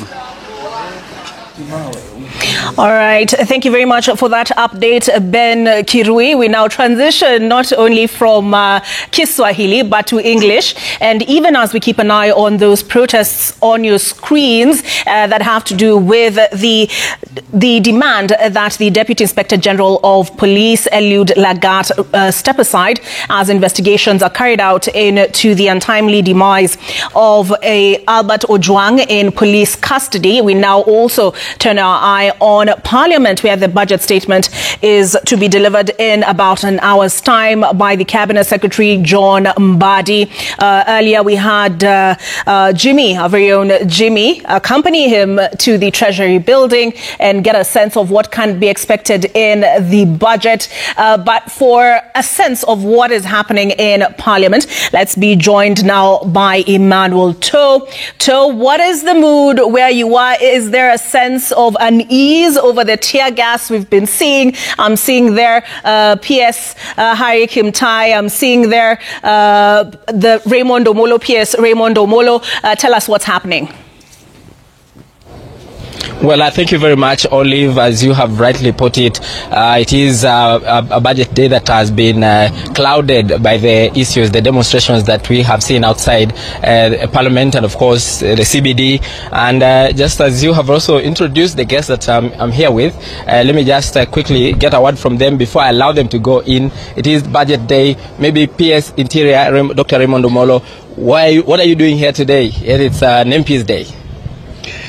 So, first of all, this is not just an MP's day, because the budget that is about to be tabled affects every Kenyan. And as one of the Kenyans and also one of government officials, it's an important day that I also take part in listening in to see what proposals the Ministry of Finance has put together as part of supporting the budget for the next financial year. Okay. Actually, there is a lot of demonstration that is currently happening. What would you say about the demonstrations? Because they're saying DIG Lagat must go. That's the rallying call. First of all, there are pockets of demonstrations which the Constitution allows, and everyone has a right to demonstrate as long as it's peaceable, to make their point or to basically call those who are in offices or in authority to account. And they have been peaceful, and we don't have any issue with that. In the same breath, I think for me what is most important is that there are already ongoing active investigations onto the murder. And I think it will only be fair that we allow the investigators to do their work. We do not need to cast aspersions onto any person. In any case, we expect that any officer or any individual who may have been involved in the whole issue will have to have their day in court, and it has been there. We have demonstrated as a country that we are responsible and we are law-abiding, and we expect that as soon as those investigations are done, the public will get to have the full details of who may have done whatever it is that led to the unfortunate death of the young gentleman Albert. Okay, maybe just a quick one. They're saying that the DIG should step down because, by all intents and purposes, he is a person of interest. He is the complainant, and also he also has some sway in this matter. You don't think he should step aside? I wouldn't want to get into that into that space, because as I've said, there are active investigations going on. Yeah, I don't want to speak to that. Yeah. Thank you so much. Maybe PS Harry, we have seen a lot of concerns with the issue of the medical supplies, and sorry PS. Sorry, you were moved to a different docket. What are you looking into this budget? Just quickly before we engage another member. Thank you. I think this is the culmination of the budget process that we started in the year 2024, 2025. And therefore, coming here today is to witness just the reading of the budget, a confirmation of what we had prepared all along, because, as you're aware, it is not a one-day affair. It starts all the way from the month of August to now, today, so that we get the final finance bill, so that as accounting officers, then we take over from there to start making sure that we implement the projects that have been funded and approved by the Parliament. Thank you so much. Thank you so much, PS. Asante sana. We just want to speak to the MP for Kitutu Chache North.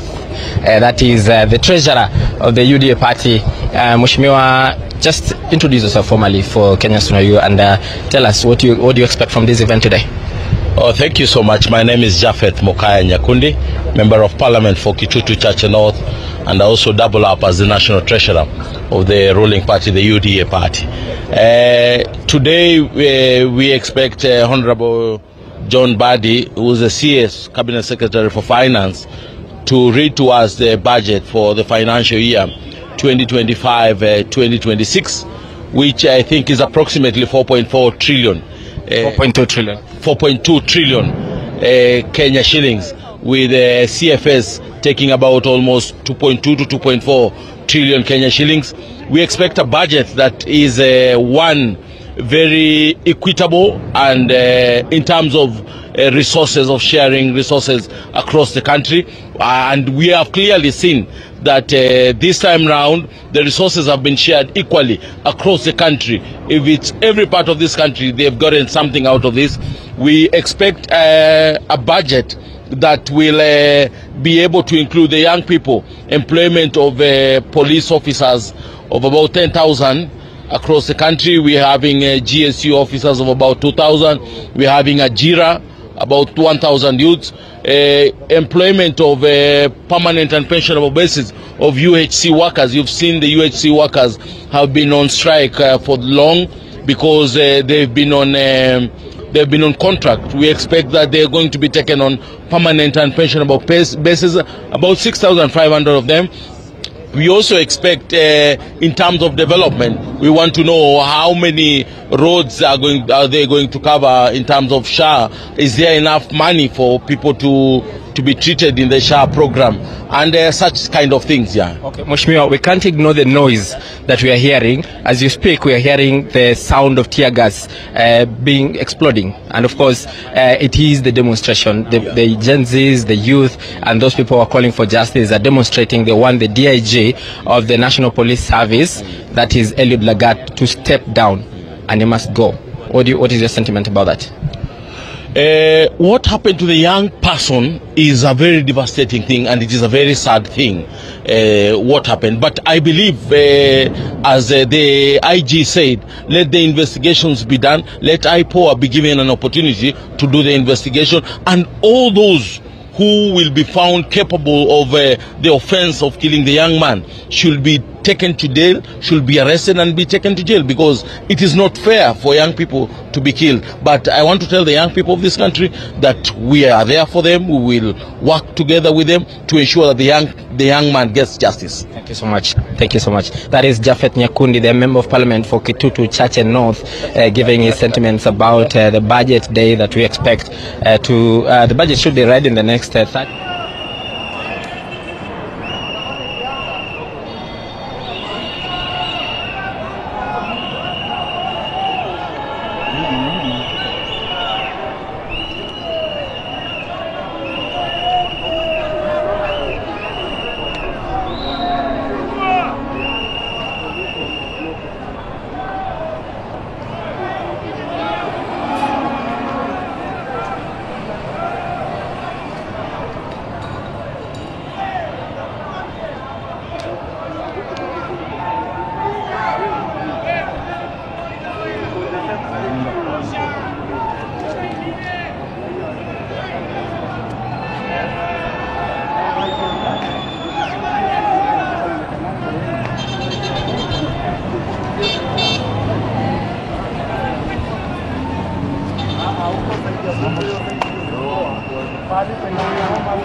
starting now. The minister is leaving. He's going to Parliament. You can see where.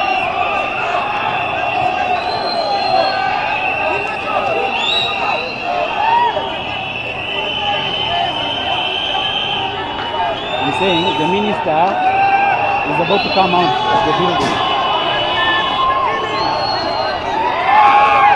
Okay, fine. Then you miss that. It's fine. Oh yeah, oh yeah, oh yeah.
Yep.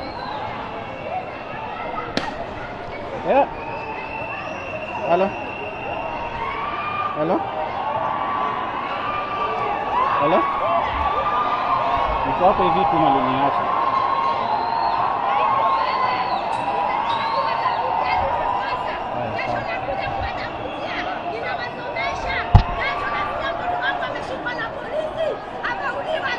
Nimekuona.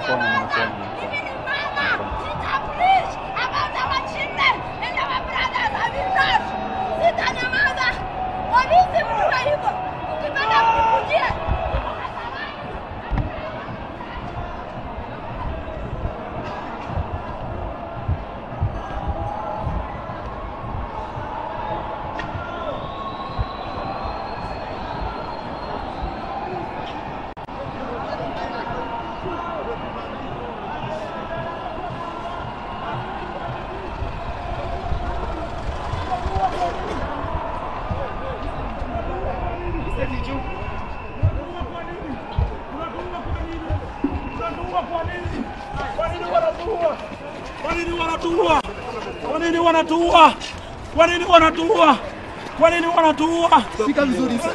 The left is very behind you. Kwa nini wanatuua? Kwa nini wanatuua? Kwa nini wanatuua? Why are they killing? Why are they killing us? They are very Why are they killing us?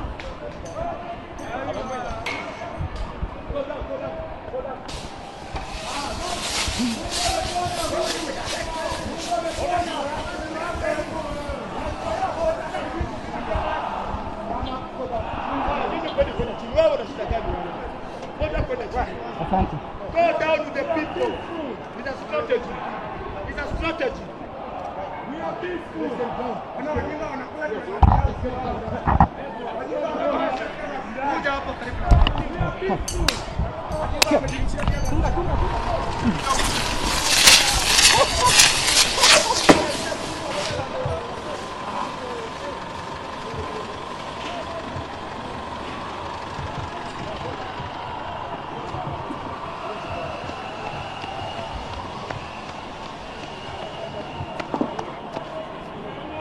Where? here? Why are you here? We are here today for demonstrations. Our country is being led by detriment acts from the government that does not care about its citizens. We are peacefully demonstrating, but as you can see around, they are using tear gas canisters to chase us away. We want the government to realize that these are not dark days. These are the brightest days our country has ever lived. But they are washing down the drain every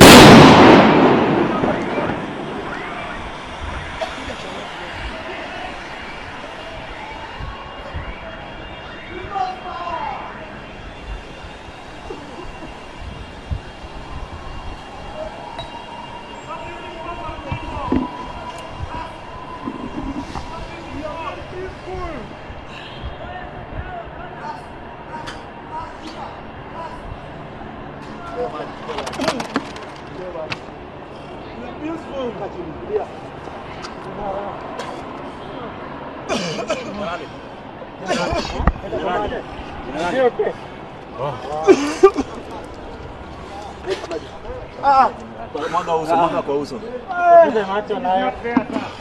Usikize macho nayo. Usikize macho. Usikize macho nayo. Sawa msando. Ashiko bwana. Itia gas ni kula, haina ijua. Basi uko stop. No. Commander is safe. Commander is safe. Kwa sawa. Come join. Come hapa tunatoka hata kali kesho. Until DIG resigns. Until Langat resigns, we shall not relent. We are not relenting. Until Eliud Langat resigns. Yes. No matter how many tear gas he uses, we want justice. No matter how many police force he deploys, yes. No matter how many lives he kills, we shall not relent. We are here at the gate of the IG of police. Yes. We are at the gate of the IG of police. Yes. And we are saying that we shall not relent. Kama ni mwanaume akuje, lazima Langat resign. Langat must resign. We shall not relent. We shall not relent. It does not matter how many people he kills, how many bodies he takes away. Power. Kupigwa na kupokonywa maisha. Hakutazuia sisi wananchi kunyakuwa uhuru wetu na haki ya jasho letu, na haki ya jasho letu. Tumekataa kupiga magoti mbele ya hawa wauaji. Bila shaka sisi pia ni watu, hali ya utumwa tumeikataa. Hali ya utumwa tumeikataa. Tutanyakuwa mashamba yetu, tupiganie uhuru wetu, tuikomboe elimu yetu, utamaduni na viwanda vyetu, utamaduni na viwanda vyetu. Sisi hatutaki kudhulumiwa, hatutaki tena mauaji.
Twende kwa choo.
Of about 2.7 trillion in ordinary revenue. Remember, our Kenya Revenue Authority has never collected this kind of money, and actually their collections, I think, is just up to less than 2 trillion. So what we are saying is that well, this deficit may increase and to be very much dependent on what is the actual taxes that will be collected by KRA. If you drill this number further, you will see that the biggest contributor of tax revenue in KRA is PSU1, which is taxes paid by employees. We all know what has been happening in this country, that we have so many layoffs because, of course, they had economic times. So we expect even that tax head to go down.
Wasije peke yao.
To the final product of the produce that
That taking into consideration the findings of the Departmental Committee on Administration and Internal Security in its report on the approval hearing of nominees for appointment as members of the National Police Service Commission laid on the table of the House today, the 12th June 2025, and pursuant to the provision of Article 2246(2) and 252 of the Constitution and Section 3 and 8 of the Public Appointment Parliamentary Approval Act Cap 7F, approve the appointment of the following nominees as members of National Police Service Commission.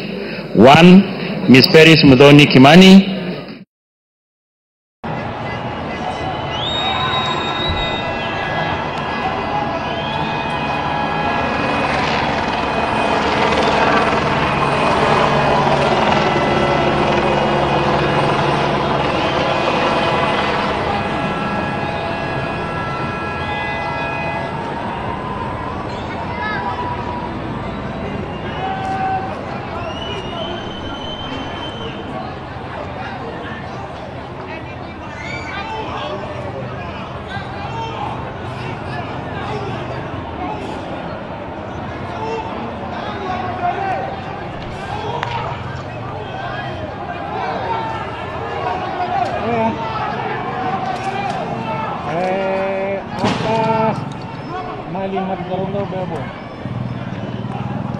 Hapa karibu na Santasi ya India.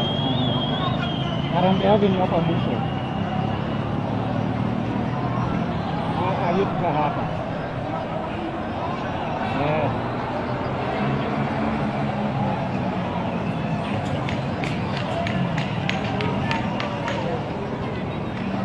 Leta hiyo basi.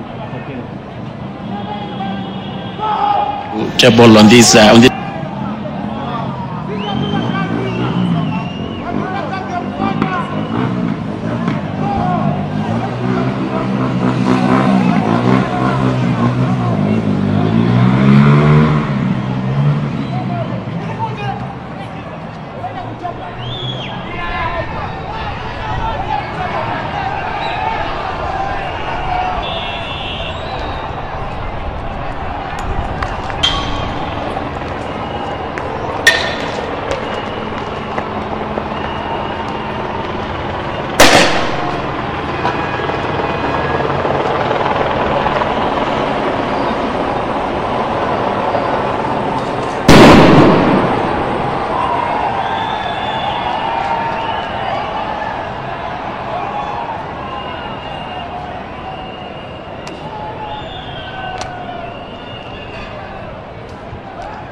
Vipi?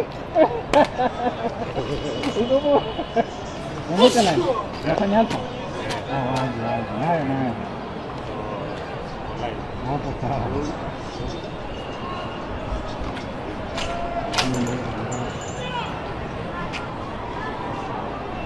Okay. Ngeni mama. Ndio mabuto. Mama.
Trying to now move them region, upper section of Nairobi Central Business District, where right now the budget, the 2025-2026 budget presentation is now underway in Parliament. So the security agencies who are deployed here in their hundreds are now trying to make this particular crowd move away from the upper side of the Nairobi Central Business District, at least now to the other side of the CBD, where you usually call it River Road and the lower section. But it is very heavy deployment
Demonstrating.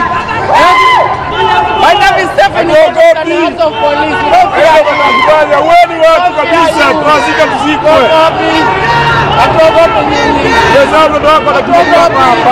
What do you have to use this? What do you have to use nowhere? Yeah, they are. Maisha very because of condom than the hands of policemen. Which country are we living in? We are just peacefully asking, how did Ojuang die in the hands of police? Wanakuja kutupiga matia gas na live police. For what reason? We won't allow this in our country. We are the one who employed Ruto. They are saying the boss, order from above, from whom? We want to know the boss. Mutulete nana aliwa.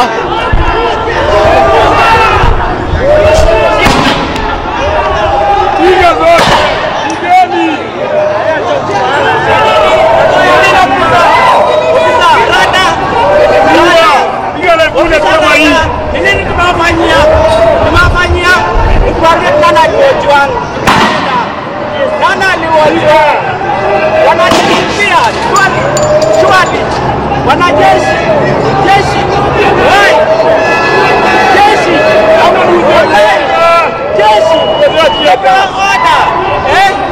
mkuja mtumalize ni sisi tunalipata mnalipwa mambo nyinyi tumefanya tuambie Ojuang alikufa aje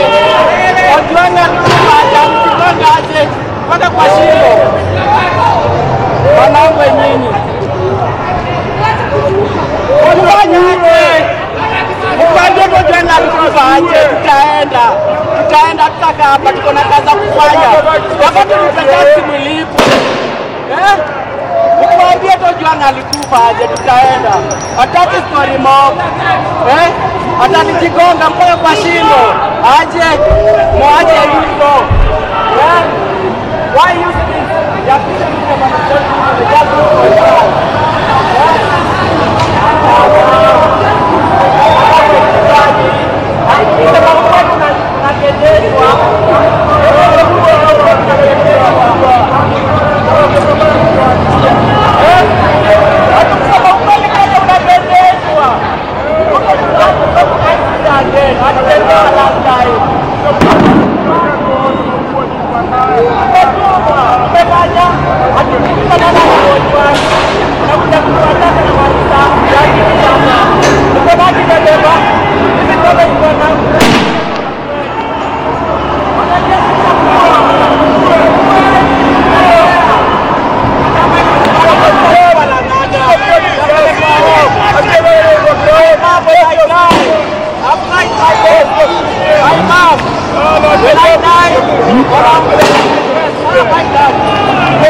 The Probox one.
Yenye mahakama.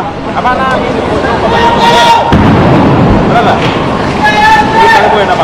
Na kuna kamera kubwa. Bana.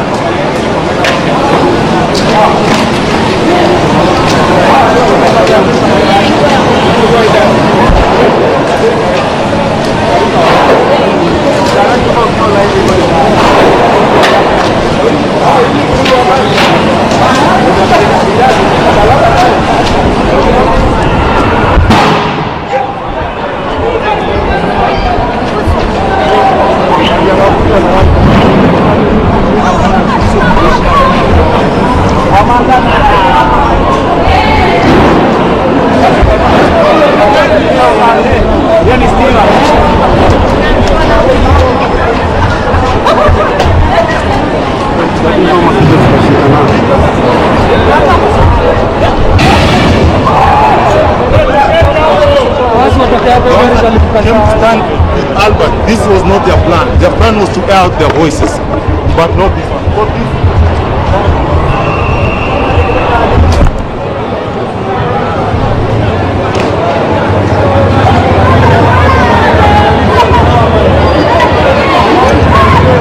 Where are you yourself?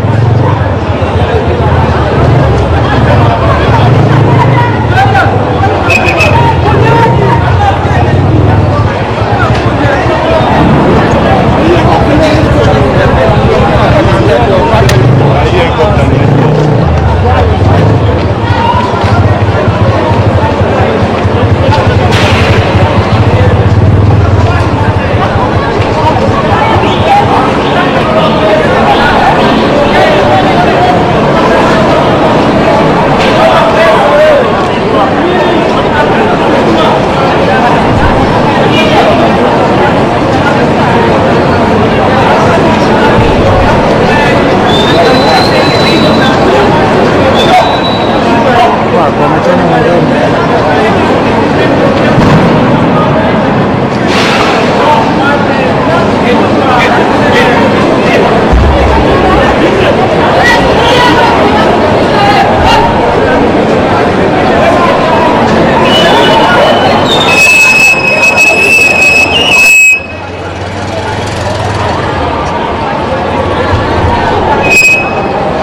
kwa moto.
One top.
Tumechomeka.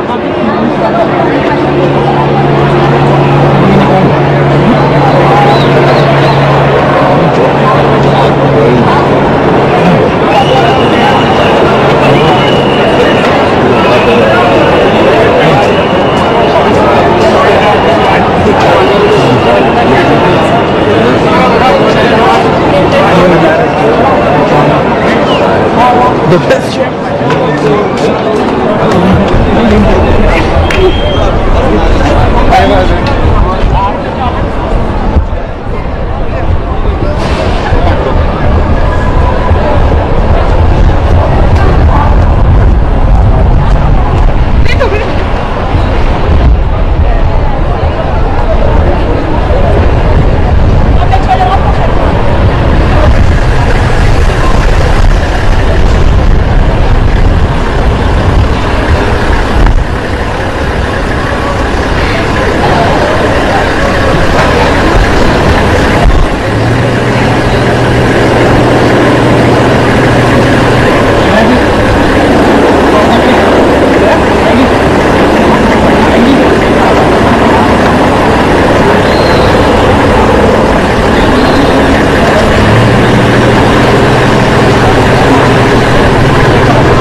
watu wengine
Mr. Ruto want to kill us. Thank you.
vijana wanauliwa ovyo ovyo. Badala ya polisi kuwazingira na kuwapea uhai, wao wanaua.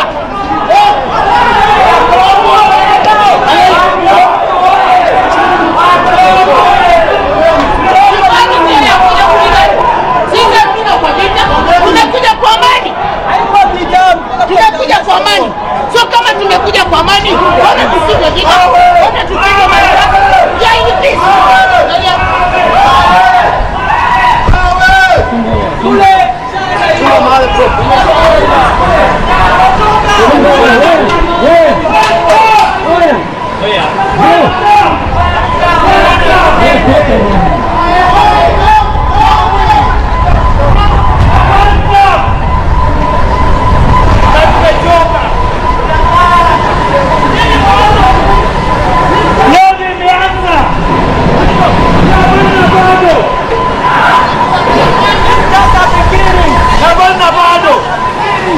Tafadhali wallahi.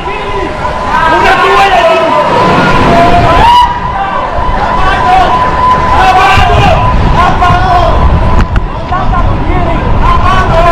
Bado.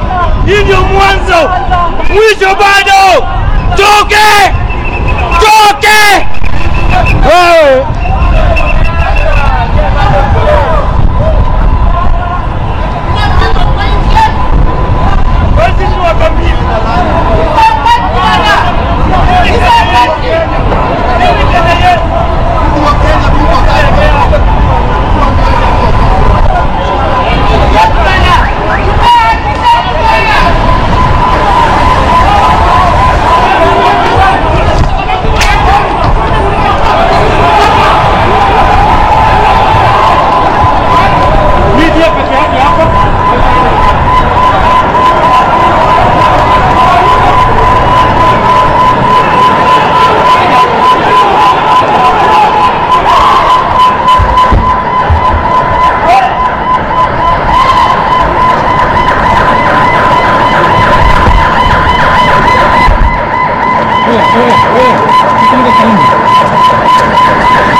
bwana. Haya nyaunya nyewe. Hata hiyo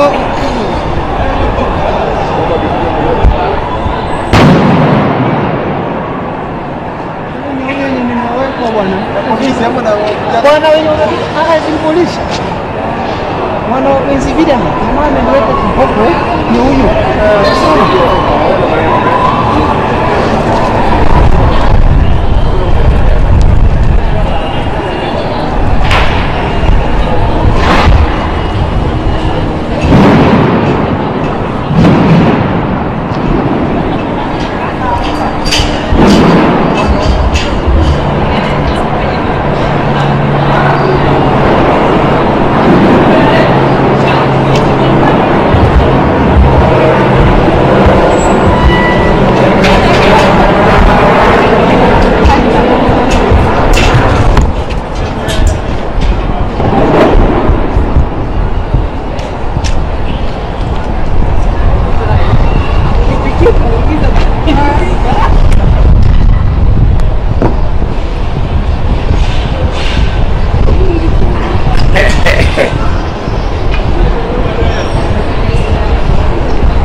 Not together. I was alone at some point. Okay. I was with Eden. Okay. I think that's it. I think yeah, for sure. Yeah. Yeah, I'm good. Thanks. Yes, I do.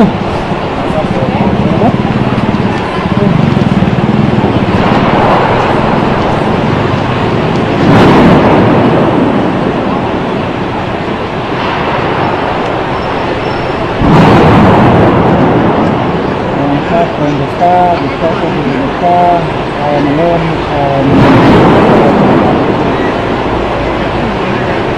I'm not sure.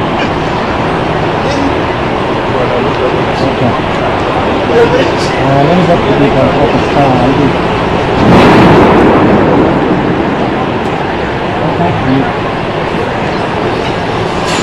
Hi, boss.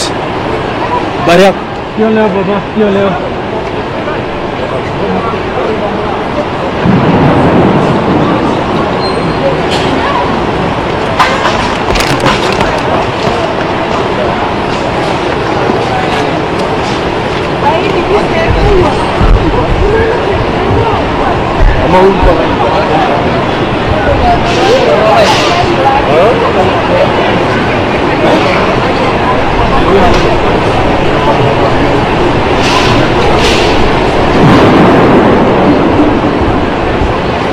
Hey, I need to calm down. I need to change what happened.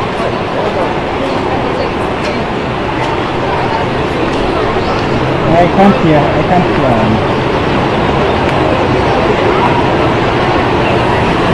I want to calm down. Call the guest.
Wamefunga. Unaenda wapi? Niko kwa party hapa tunda.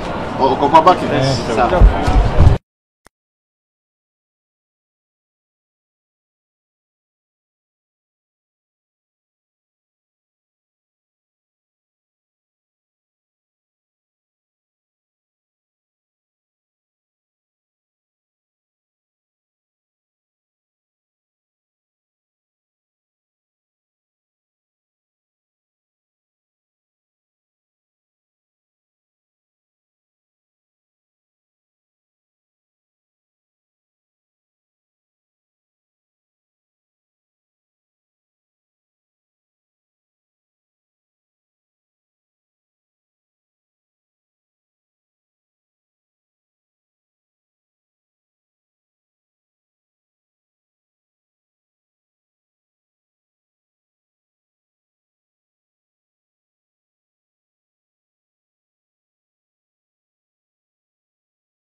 Already that is already lying to Kenyans.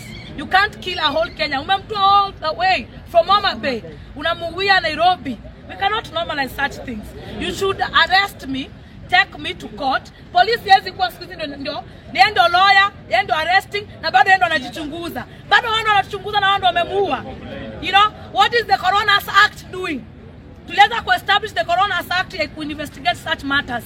Now the police are the one investigating such matters. Tuna ukweli gani that wanatupatia evidence? Na already washatamba hata na CCTV. So sisi sisi hatuwaamini hata kidogo. Tunasema wote nyumbani. Na kitu tulikuwa tumeenda protest last year because we said the government is incompetent. It is not accountable for the people. And up to now you can see the government is not accountable, is not competent. So sisi tumechoka na tumekasirika sana ukweli. Then we have nothing to lose but our fear. What is it there to lose? Na tunauliwa. Hadi mimi naweza na kuwa saidi kienda hivi nipotee. Hakuna mtu wako uhuru. Anytime tu anaweza kupotea. Unaona? Tuna mado left right and center kushikwa ndio kupigania haki yetu. Tuko na katiba in place. Ama hili regime iko na katiba yake. Kwani Wakenya mlifanya referendum? Sisi tuko na katiba ya 2010 na si ni haki yetu. According to Article 39, we have the right to picket, to petition, na pia kuji-express, freedom of expression. So tunaona hii nchi tukiongea tunataka kuzimwa na tumeona mambo yake matatu inafanya kazi. Hapo ya heaven iko serious. Na sisi hatutaogopa na tutatishwa. Hatuna pesa ya kubai uoga wa Kenya. Ama muna pesa za kubai uoga? Hatuna. Wakenya wenzangu wanaweza sema jambo. Nisikuwe pia mimi ndo nimedominate peke yangu. Tuendelee. Ongea bro. Mimi toa jenga. Mimi rafiki yangu alipotea last year. Ya maandamano ya 25 June. Mimi rafiki yangu tukienda Central Police wanatutuma Nairobi area. Tukifika Nairobi area wanatutuma Central. Tumeenda city, Kamiti, every prison, every mortuary Kenya mzima atumpati. Tunataka haki ya muri wangu na ujua na wale vijana wote kwa sababu this government kwa Kenya mtaki kutusupport Gen Z. Nyinyi mtafinyika. Tutaona sisi tutauliwa. Sisi finance bill tumeongezewa tax. Kila kitu tumeongezewa. Sasa hivi ujua